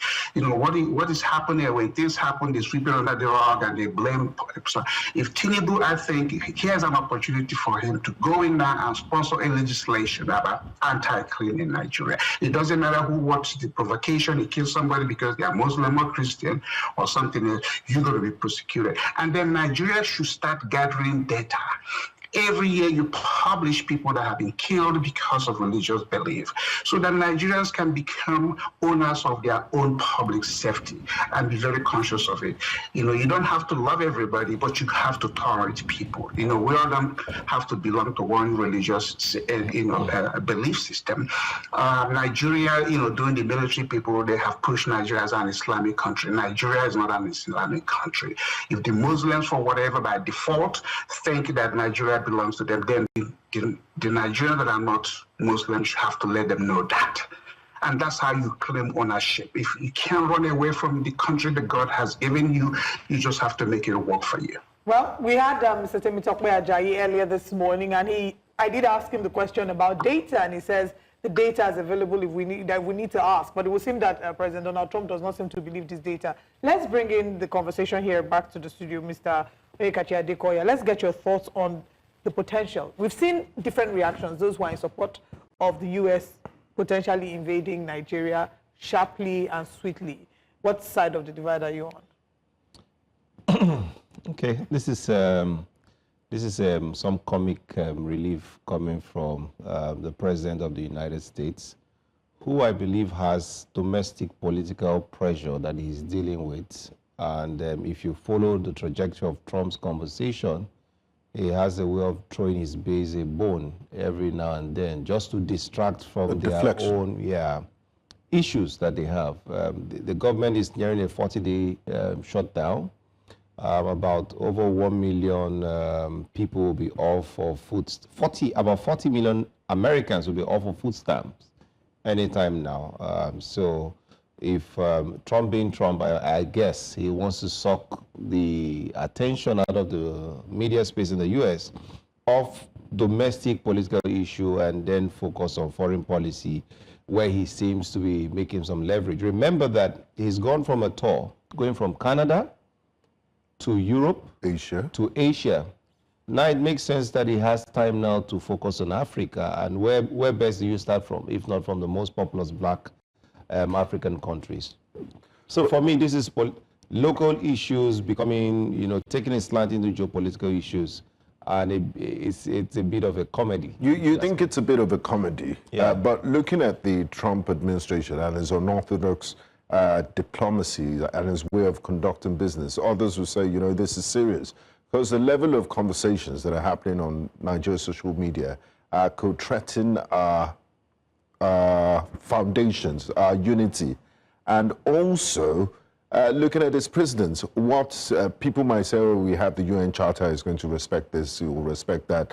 Looking at what his allies, Israel, have done in bombing Qatar and a few countries with no consequences, and looking at what he's currently doing in Venezuela without providing evidence. The United States, the United Nations has called it gross human rights violations, extrajudicially killing people in the name of fighting drugs.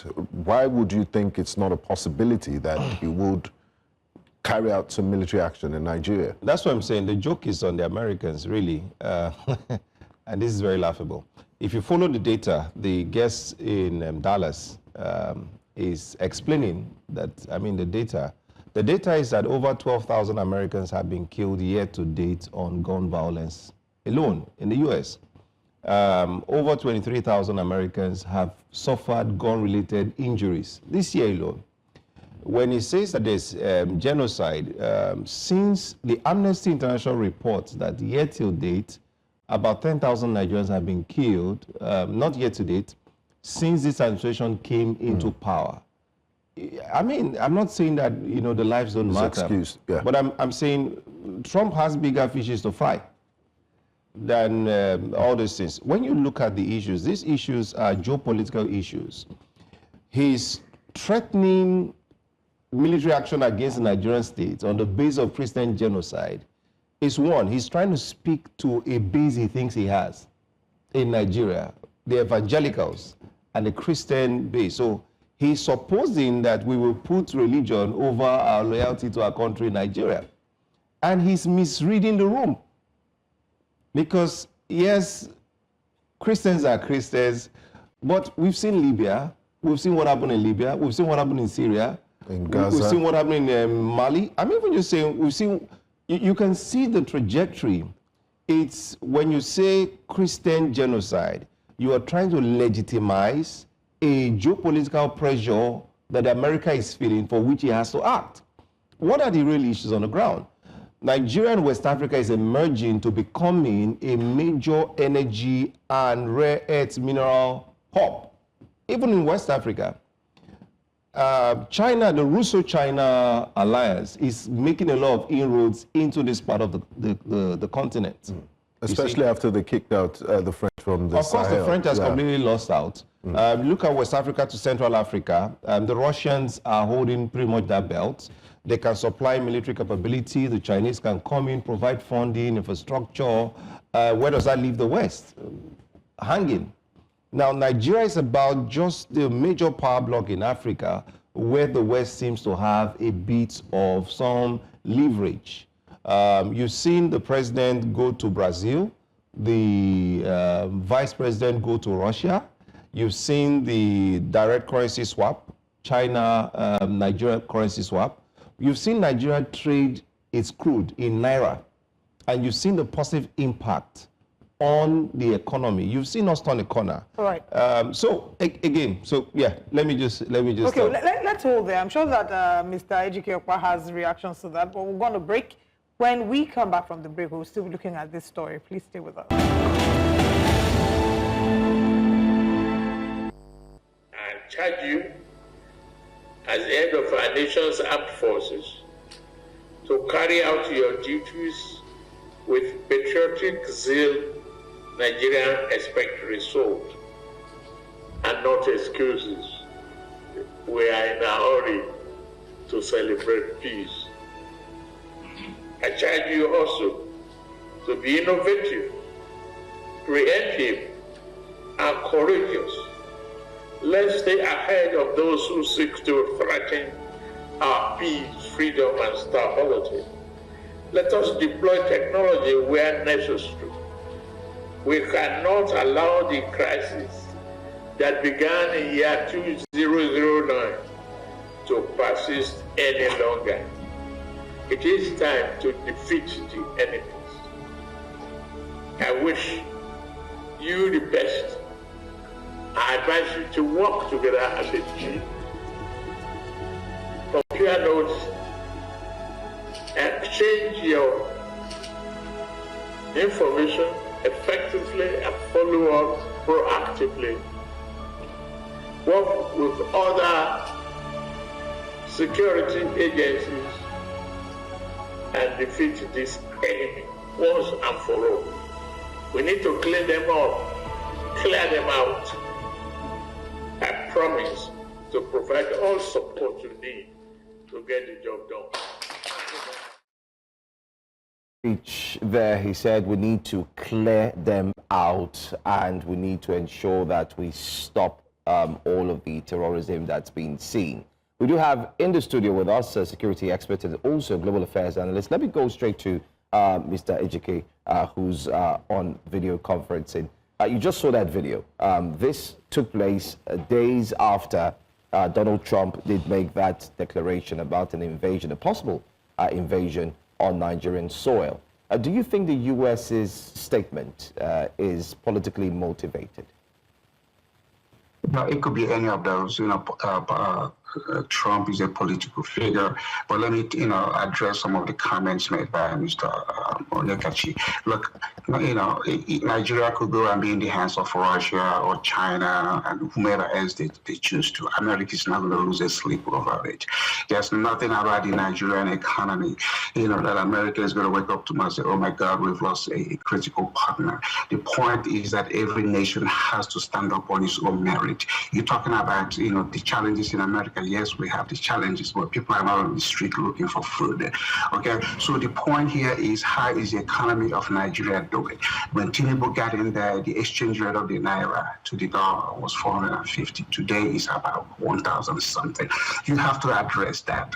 Americans are not concerned about that. If Trump made a statement and is getting the American Nigerians' attention, then turn it into something positive for you or ignore it. You know, America is not sending a boots on the ground anytime soon.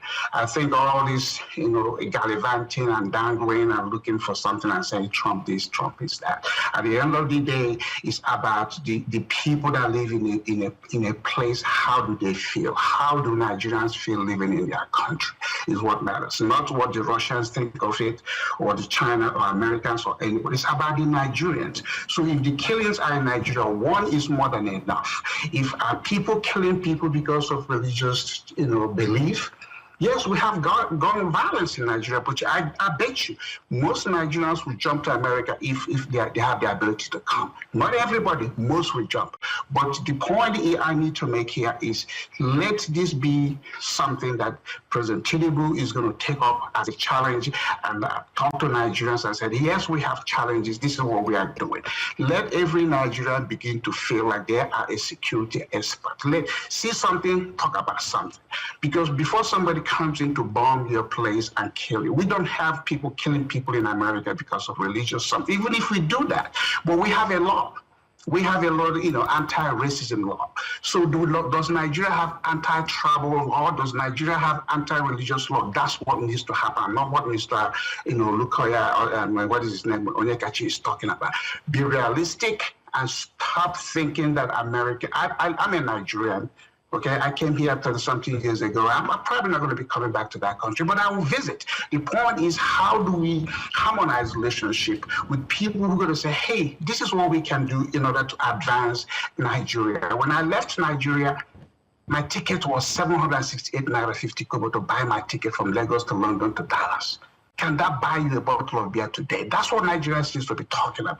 What has happened to the naira? What has happened to the economy? Where you have people who are college educated doing Uber, doing all kinds of things. But the point again is, I am not speaking for Trump. American soldiers are not invading Nigeria anytime soon. If he says it and Nigerians are being afraid and throwing all kinds of, remember, every politics is local. No matter how the international thing is, you still have to go home and deal with, do you have water in your house? Can you walk around in your neighborhood? If you're getting employed, are you getting paid? Those are the measures, and not what Nigerians think about whether Trump can do it or Trump can do it. Take ownership of your country and show that you are the most populous black nation in the world. You have more universities and more educated people than anybody in the world. But you say you are a smart country. Smart people run a smart country. That's what the world will respect, and not this other stuff that is more about feeble distraction. Thank you very much, Mr. Ejike Okpa.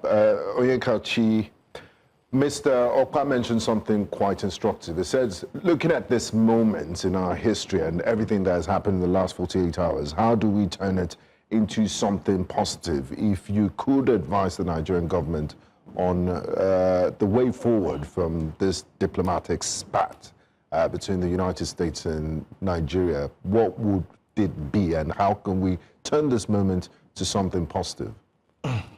I'm quite enjoying this morning's conversation, surprisingly, very much. I like to speak to data. I'll come to Nigeria. The U.S. is a failed economy by any standard. I hope Mr. Ejike is aware that the Bretton Woods Agreement of 1945 is what has staged the U.S. to what it is. But today, the U.S. is almost $37 trillion in debt. There is no country on the face of the earth that will hold that amount of money and will still be in existence. If he doesn't understand the issues, the dollar is under threat. The dollar retaining its standing as the global reserve currency is under significant threat, and its portfolio holding in terms of the foreign basket is dropping every year. So while the Americans, I agree with Mr. Ejike, I've been in Dallas a couple of times, and there are poor people in Dallas. There are drug addicts in the city center in Dallas. It talks about people doing Uber. The last time I was in Dallas, a lady took me in Uber. She has four houses just doing Uber. So there's dignity in labor. There are socio-economic issues everywhere.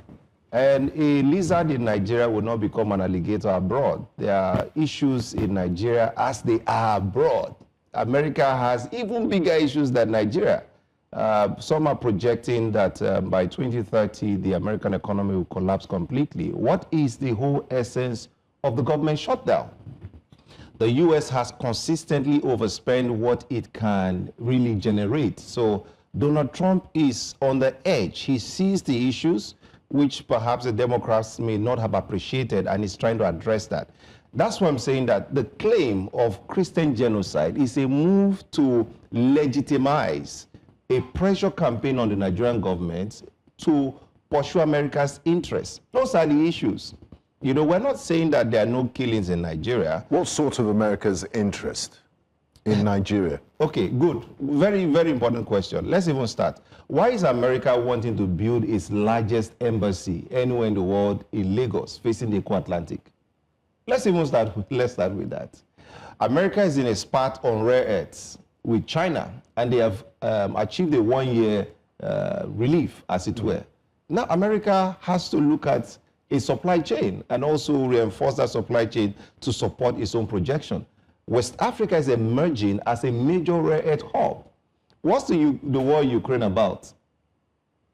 It's also American interest. The Donbass and the eastern part of expansion of NATO of Ukraine has the bulk of rare earths. Nigeria has over $83 trillion worth of proven gas reserve. And we're putting out almost 2 million barrels of oil every day. America wants to control the global energy supply chain. Remember, America's policy at the time was energy independence. Now they've moved to strategic positioning of energy dominance. And who is America trying to contain? China. If you can contain China in Europe, in Western Asia, in Africa. So this whole thing is clearly a great power politics. We are back now to the Cold War era, where the machinations of certain statements by great powers was influenced by countering the balance of each other's opponents in their own sphere of influence. Now, the other thing is that America is no longer the single global hegemony it used to be, because even the Western Hemisphere is now being contested. Why is it positioning vessels Venezuela, off the coast of Venezuela? Off the coast of Venezuela? Because the place is now a contested space, trying to counter Chinese and Russo influence in that axis. So if we had enough time, I would have loved to debate even people with... but you still not answered my question. The positives coming out of this. This is all comedy. The positive is that I've said to the president, and I want to be on record, I forget about the joke that is coming from the White House. By the way, I like the person handling the White House Twitter handle. The person is on some very good stuff. I've said to the president that, Mr. President, you will fail as your other predecessors have failed if you continue to hold on to the assumption that internal security is your primary responsibility. We must dissolve power back to the governors and hold the governors responsible. We must have state police and have the military as the last line, so that they can act as a force multiplier to the military. If the president does not devolve powers, these issues will continue. So this thing by Donald Trump is nothing. He wants to negotiate. He's been negotiating with the Tinubu administration for the last 2 years, going on 3 years. So this is a pressure campaign to improve their negotiating position. In any case, they will be having those negotiations come Tuesday.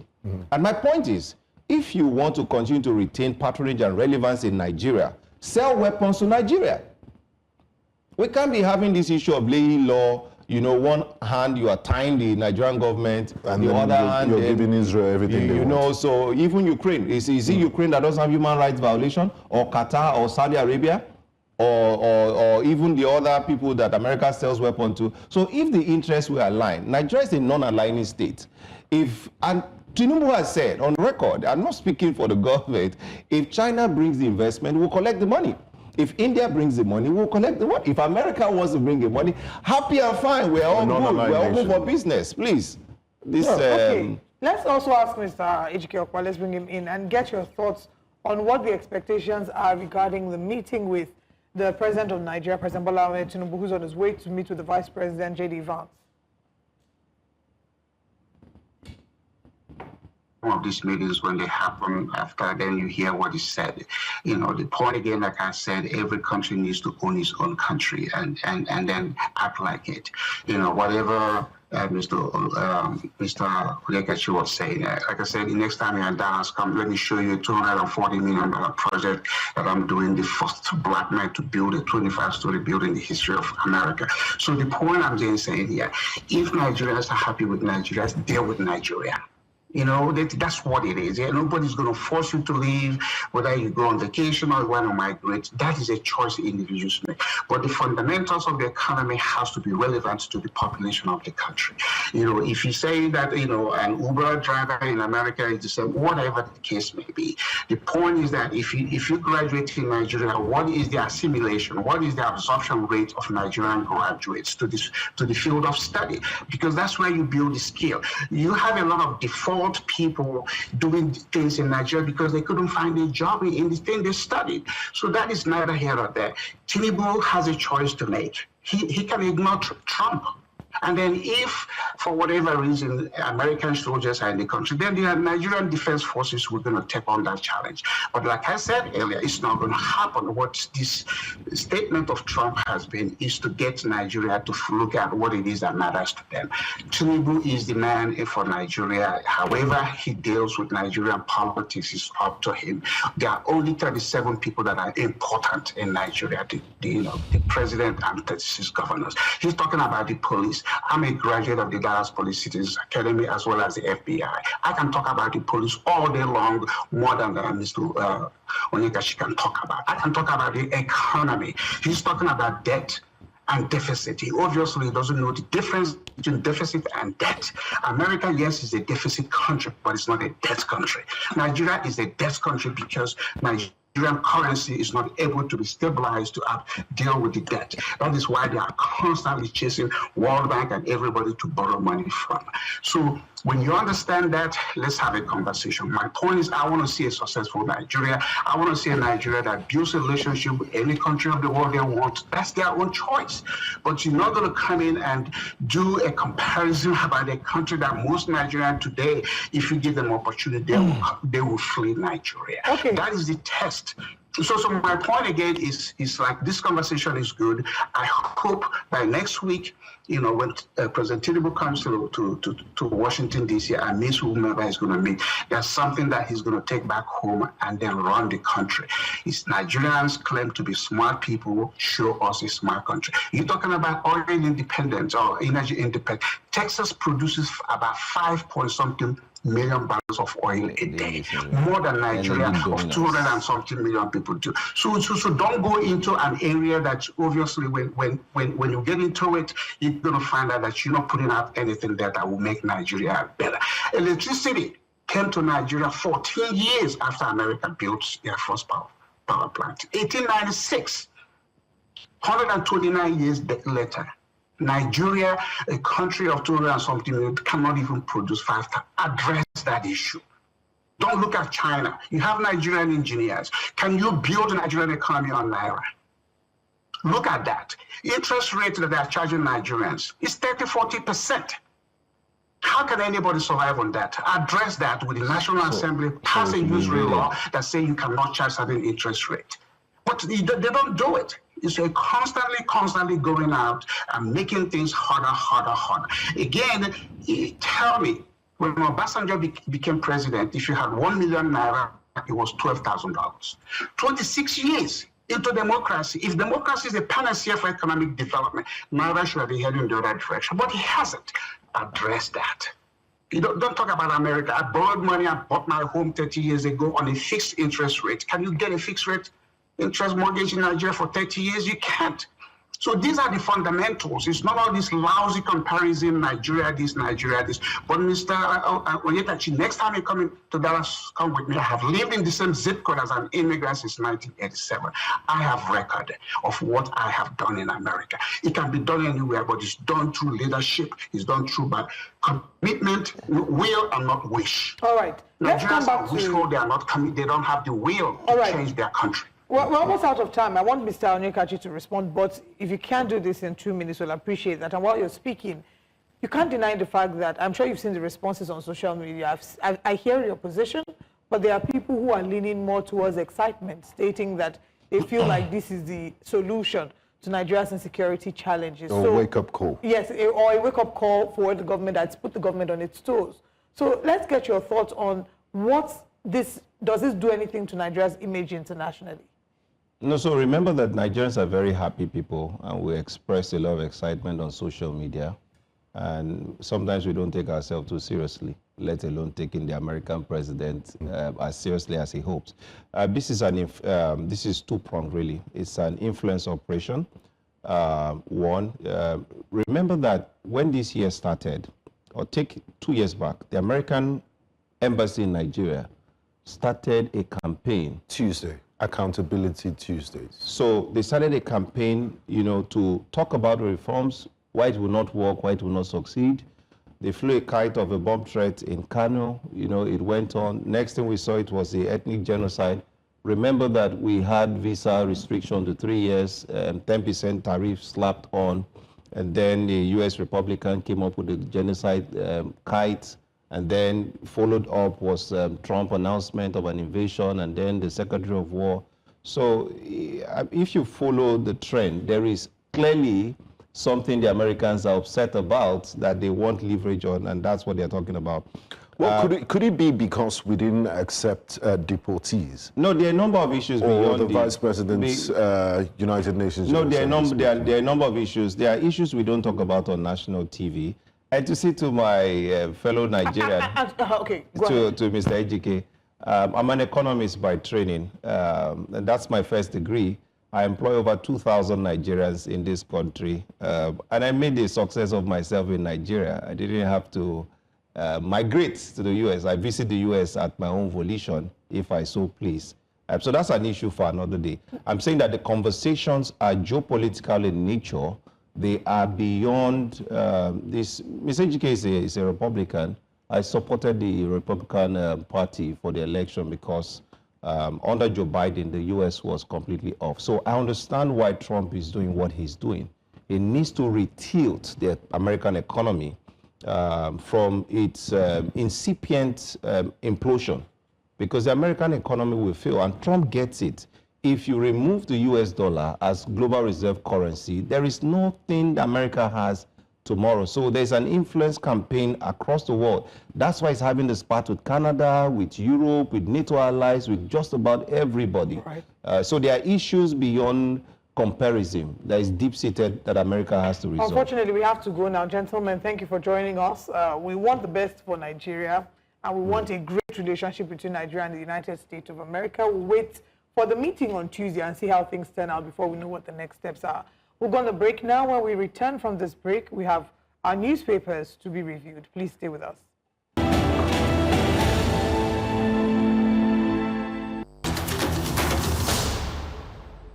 From the 1st of December 2025, the cost of leaving and coming home just went up. The Nigerian Civil Aviation Authority is adding a new $11.50 charge to every international ticket under the name Advanced Passenger Information System, APIS.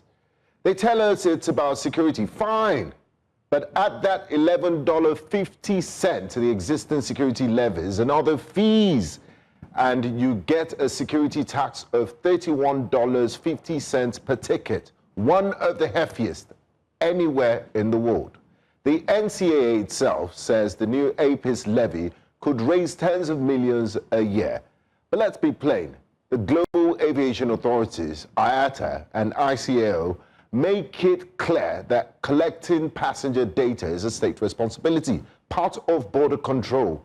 It should be paid from national budgets, not passed on to travelers like a consolation prize. Charging passengers for public good is not only bad policy, it's bad precedent. Now, the numbers that should make every policymaker in Abuja uncomfortable. A 2024 AFRA study found that Nigeria ranks amongst the most expensive countries in Africa for flight taxes, with passengers paying around $180 in taxes and charges per international departure, roughly 3 times the continental average of $68. This is not competitiveness, it's financial strangulation. So what happens next? Airlines pass costs to consumers, tickets go up, tourism and business travel fall, and transit passengers detour to cheaper hubs. In plain English, Nigeria kills its chances of being an aviation hub while pretending to protect national security. This isn't merely bureaucratic incompetence. It's a tax grab dressed up as a security upgrade. If the government truly values border security, it will fund a piece from the budget, audit the program, and publish clear lines showing where the money goes. Instead, we get yet another fee that pads accounts and punishes citizens who can at least afford it. A country shouldn't burden its people for services the state should provide. As you book your dirty December ticket, remember, the extra $11.50 is not just a charge on your boarding pass. It's a ticket stub that shows who our policies really serve. Good morning, Nigerians.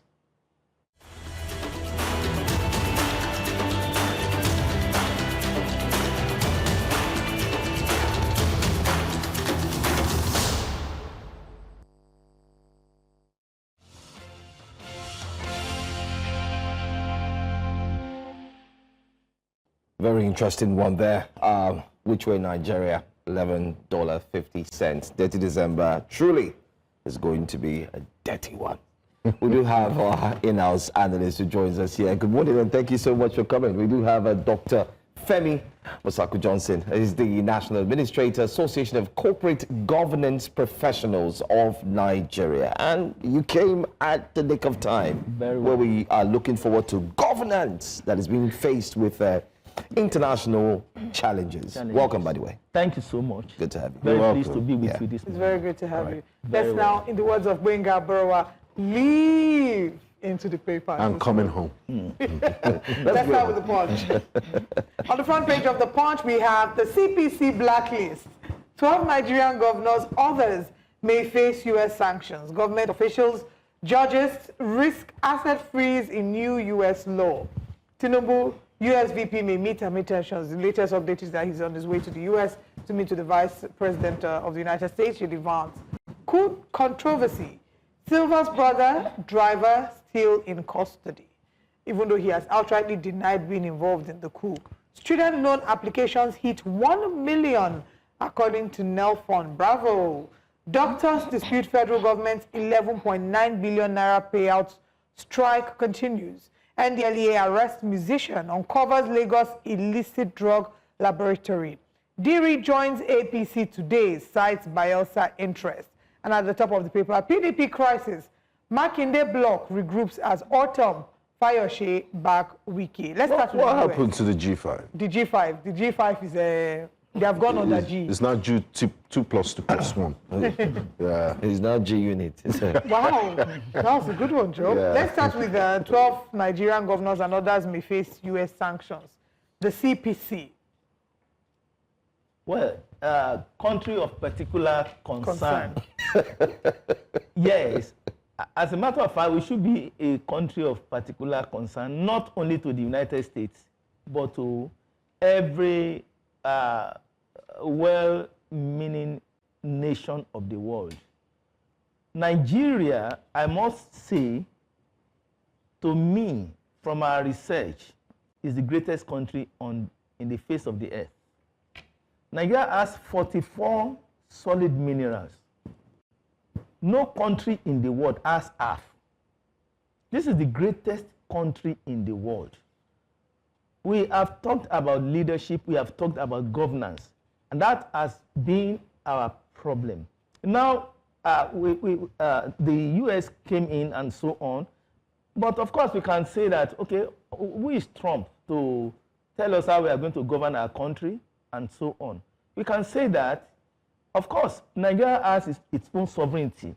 No country in the world can actually usurp the role of Nigeria in the Committee of Nations and so on. And no country in the world, I must say it, can actually come to Nigeria to take over Nigeria and say because of insecurity and so on. Nevertheless, we need to look at ourselves. If you are going on the street and you are causing some sort of discomfort, I mean, any passerby, we have to talk to you. And that is our case now. United States is a passerby, and they are talking to us because we are denying so many things. We are denying that there is no genocide, and so up to yesterday there was genocide. We are denying it, no problem about denying. No, the word is the problem is with the word, the qualification, genocide, because the United Nations standards and the International Association of Genocide Scholars, they say what is happening in Nigeria does not meet that criteria. We have violent extremism, not genocide. Yes, of course you can call it whatever name, whatever I mean, you can give it whatever appellations and so on. That's not the problem.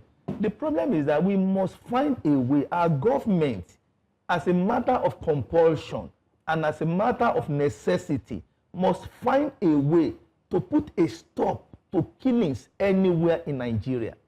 A soul is very, very critical. You don't even need to get to a situation of genocide. When you kill two, you kill three, and so on. All life is sacred. Yes. Yeah. Every life is sacred. So we have to look into it. Of course, United States does not have any power or any audacity to come to Nigeria to take over the military roles and so on. They don't have that. They know, of course, they know. Yeah, but the president is saying he will do that. The president, Trump. Donald Trump is warning us. Yes, of course, we know that Trump has been erratic. We know who Trump is. Trump can say whatever he wants to say. Of course, it is acceptable in international law environment that when there is a crisis in any country, of course, international community can stand up and ensure that there is peace everywhere and so on. There is no problem about that. But for him to know us more than ourselves, there is a proverb in Yoruba land that says the mother of Mr. Osho, nobody knows the mother of Mr. Osho, like Mr. Osho. You cannot know our country more than us. There's no way you can know our country more than us. All you need to do is to accost our president and say, excuse me, Mr. President, what is happening in your country? We learned that this is happening and so on. There's a particular video that actually put all this into open. There's a part that was actually, heard by a particular reverend in the north. Making everybody to see what is going on and so on. And that's what they saw and so on. So all Mr. Trump needs to do is to accost our president and so on. You can have some personal issues with him. That's not our problem. If Mr. Trump insults the president of Nigeria, he insults everyone. He has already insulted all of us. He said the now disgraced Nigeria. So you can say whatever you like and so on. You can because you may have some underlying issue with our president. Of course, that does not mean that you rate everybody and so on. Of course, Mr. Trump has been doing a lot of disgraceful things in America, and everybody knows it, and so more than what we are doing here. So, in any case, what we are actually saying in our own case is the fact that, okay, Trump, you don't have the audacity to do what you are doing, to say what you are saying. You don't have it. You don't have that right. Then, two, in our own case, in order to balance it, we need to look at ourselves. We need to ensure that people are not being killed like animals. We have to ensure that this is happening in our country to see that everywhere is secure. We have been talking about security, but we've not been able to secure ourselves. Kidnapping is still going on everywhere in Nigeria. People are still being maimed, killed everywhere. So we need to look at this, and government has to stand up to this. And for yesterday or thereabout, the army, the military, they were able to arrest some bandits and all these things. Still shows that things are still going on in that particular order. And of course, we can see that government is standing up to it. Now, thank God to the negative incursion of Mr. Trump to Nigeria's issue. And that makes our government to stand up. You can see that all that Trump did, we call it negative, but everything is not negative in it. There are some positive part of it because government is standing up now. People are now talking. People are now saying that things cannot continue to go this way. It is unacceptable for us to continue this way. All right.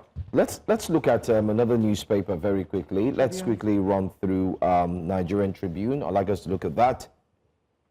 At the top there says, a man projects 3.1% real growth, 10.2% contribution to GDP in 2026. Troops kill terrorists, arrest 20, rescue 17, kidnap victims. And let's see other stories there. This one says, country of particular concern, what it means for Nigeria. Very of course, important that will be the break that biggest. down. That will be the biggest story on the front page of the newspapers. So let's see what it means for Nigeria. And the rider. It breaks it down. Yes. It says economic sanctions, international isolation, ban on IMF, World Bank loans, and others. Boko Haram, Al-Shabaab designated entities of particular concern in 2023. Tinubu to meet Trump over Christian genocide claim. Presidency says U.S. should assist with technology to combat insecurity. Kwankwaso speaks up. Tinubu should convene meeting of past Nigerian leaders. Labido also says. I don't want us to waste any further time on that story, but whether we like it or not, we still have to talk about country of particular concern, whether we like it or not. But let's look at the fact that it's quite, let's say, surprising to some that we expected more of our politicians to have spoken up, but it seems everybody is quiet. Even those who migrated or who had, moved jackpot to the party. I mean, from Kwankwaso and a few others. Other politicians are so quiet. All right, before you respond, we have a call coming in from Esther. Good morning. Thank you for calling, Esther. Please go ahead. Fumi Rava, please go ahead. Good morning. Good morning. Good morning. Good morning. I have followed the show from your 7 a.m. segment where you spoke with the SSA, and I was rather not impressed by the conversation, especially with the fact that the SSA was not able to give data on what the government is actually doing regarding insecurity. It just went all around without dropping any information, like relevant information, so to speak.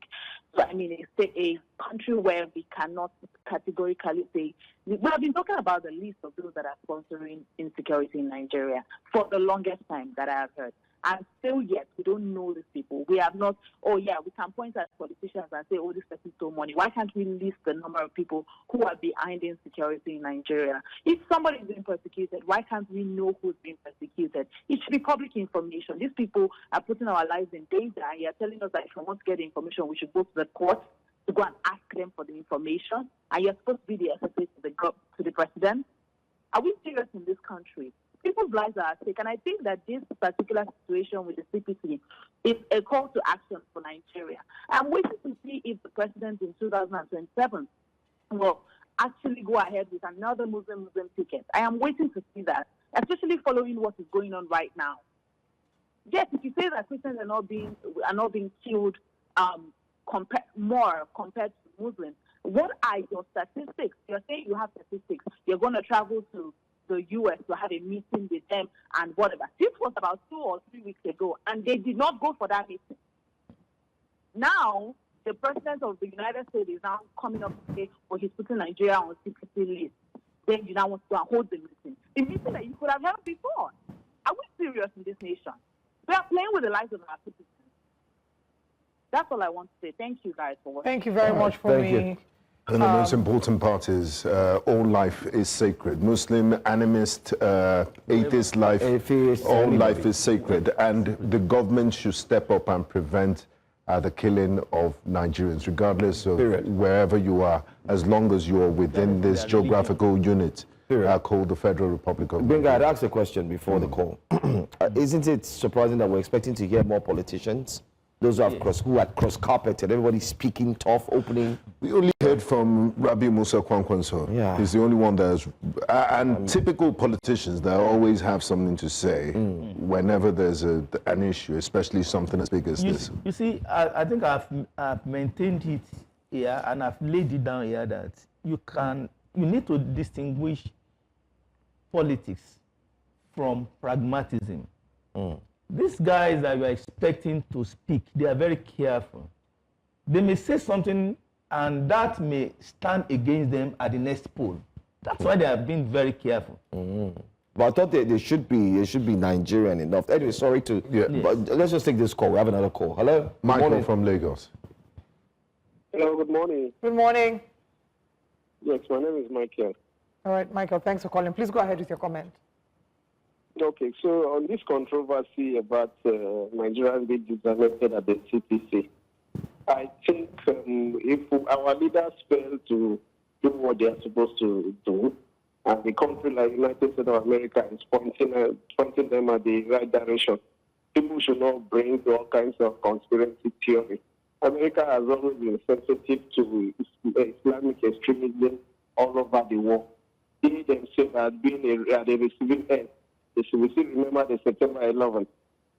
Are people being killed in Nigeria? Yes, people are being killed. Who are the ones carrying out the killings? Are they Christians? No.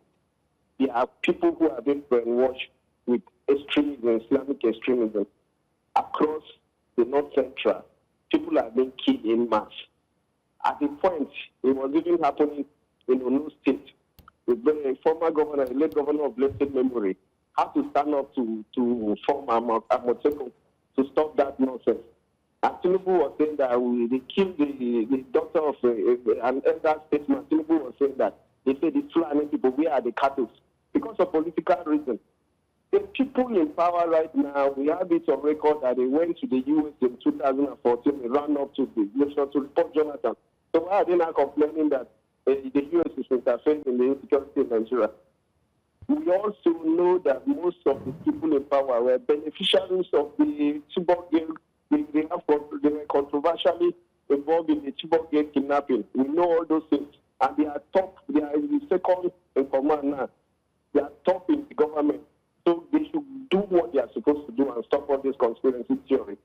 They are disgracing us. If Trump called us a disgraced nation, it's because our leaders have disgraced us and dragged us all over the place. All right. Thank you, Michael. Thank you very much, Michael. Oh, okay. Anyway, we have another newspaper. He was highlighting why they're very careful. Yes, difference between pragmatic and political. Politicians are cautious around this time.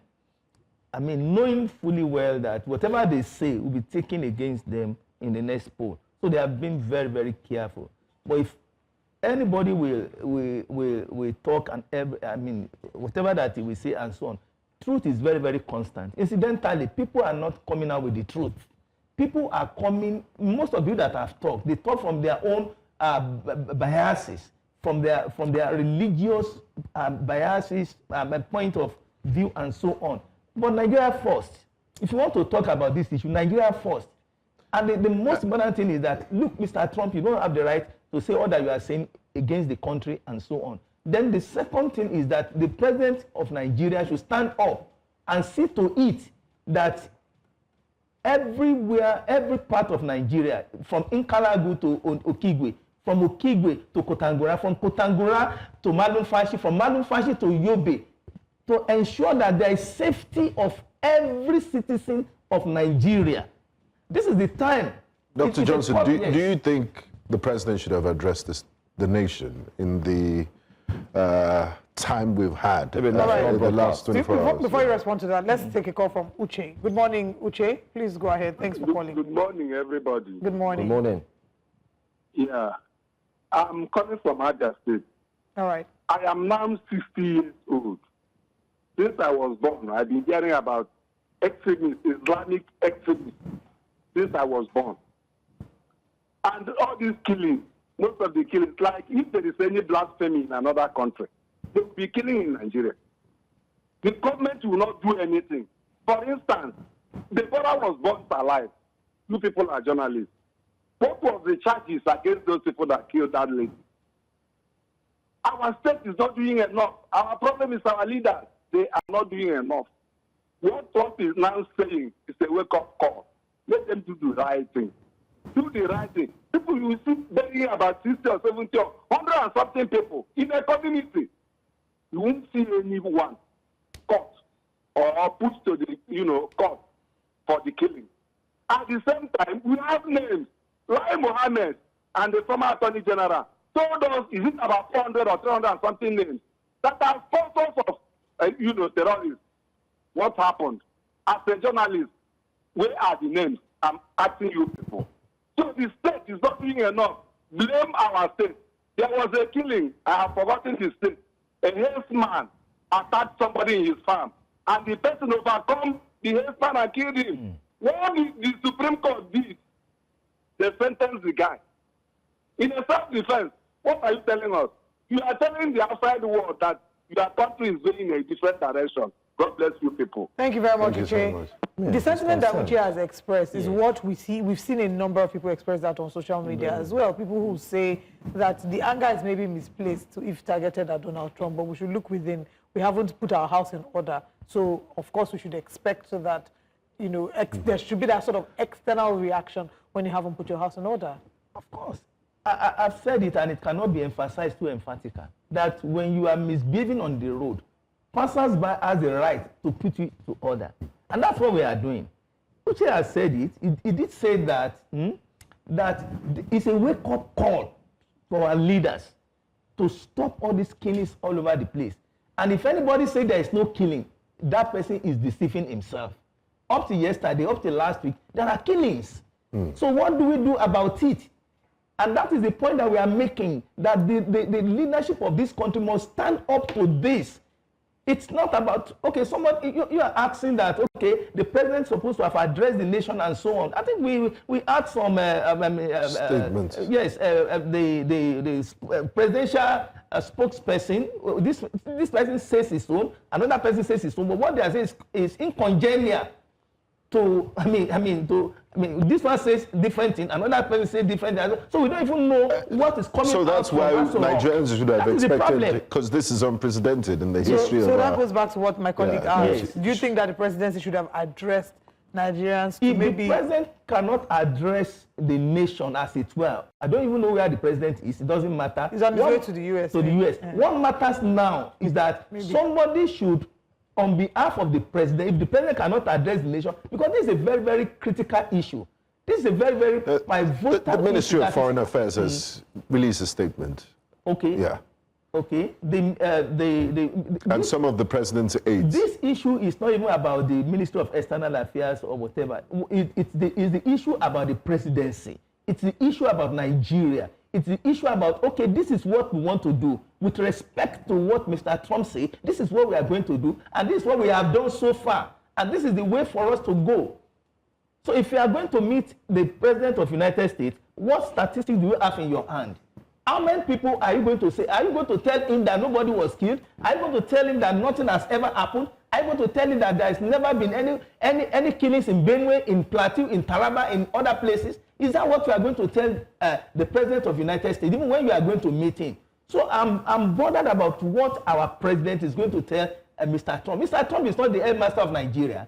Exactly. That also brings me to this question: our sovereignty and integrity as a country. The President of America just summoned. It's very similar to what happens when we're in secondary school, and they say the principal is calling you. I mean, who made the United States the principal or headmaster of the Nigeria. world? So it's a very critical issue. But like you said, it all boils down to the way I don't personally lay your believe bed. that the president of Nigeria should go and see the president of America, Mr. Trump. I thought if Mr. Trump has some concern concerning Nigeria, he should have come to Nigeria. Nigeria is not a faceless country. Nigeria is the greatest black nation in the whole earth. Nigeria is the greatest country in the whole world in terms of resources. The last time the president of America visited Nigeria was in 2023. Wow. And that was during Obasanjo's time. George W. Bush. So, since then. 2013. 2013, I beg your pardon. Personally, And from 2013, if you count 2013, yes, up until now, there's been no visitation. Maybe Secretary of State, not even Vice President. Did I say 2003? 2003. Yes, yes. 2003. 2003, particularly July 11 and 12, 2003. That's when you'd had U.S. President visit Nigeria. But since then, people are also worried that if you don't have, I mean, I've seen a cross-section of Nigerians online saying, you've not visited Nigeria, you've not talked about Nigeria in a long time. You just spoke about Nigeria for the first time, and then you quickly called for an invasion. That it's looking like it's more political. What do you think? Yes, it is, because the issue about the whole issue is that there is a particular interest that is not known to everybody. Why is it that suddenly the United States starts to talk about Nigeria, even at the Senate, everywhere? There's a particular interest. There's no doubt about that. Nevertheless, we need to put our house in order. We need to ensure that there is stability in our country. You can see everywhere the spate of crimes all over the place. Kidnapping, killings everywhere, and so we need to stand up. And of course, I think last week we saw new service ships were being, yeah, we have the video. And over the weekend, Nigerian Army on their Instagram profile, they put up pictures of rescuing victims of kidnapping and neutralizing terrorists. So why are we doing this if there is no problem? If there is no problem, there is no way for us to change a service ship. There is no way for us to talk about getting some kidnappers, getting some insurgents all over the place and so on. So we need to sit down and do things right. To visit the President Trump is not even the solution. The solution is us.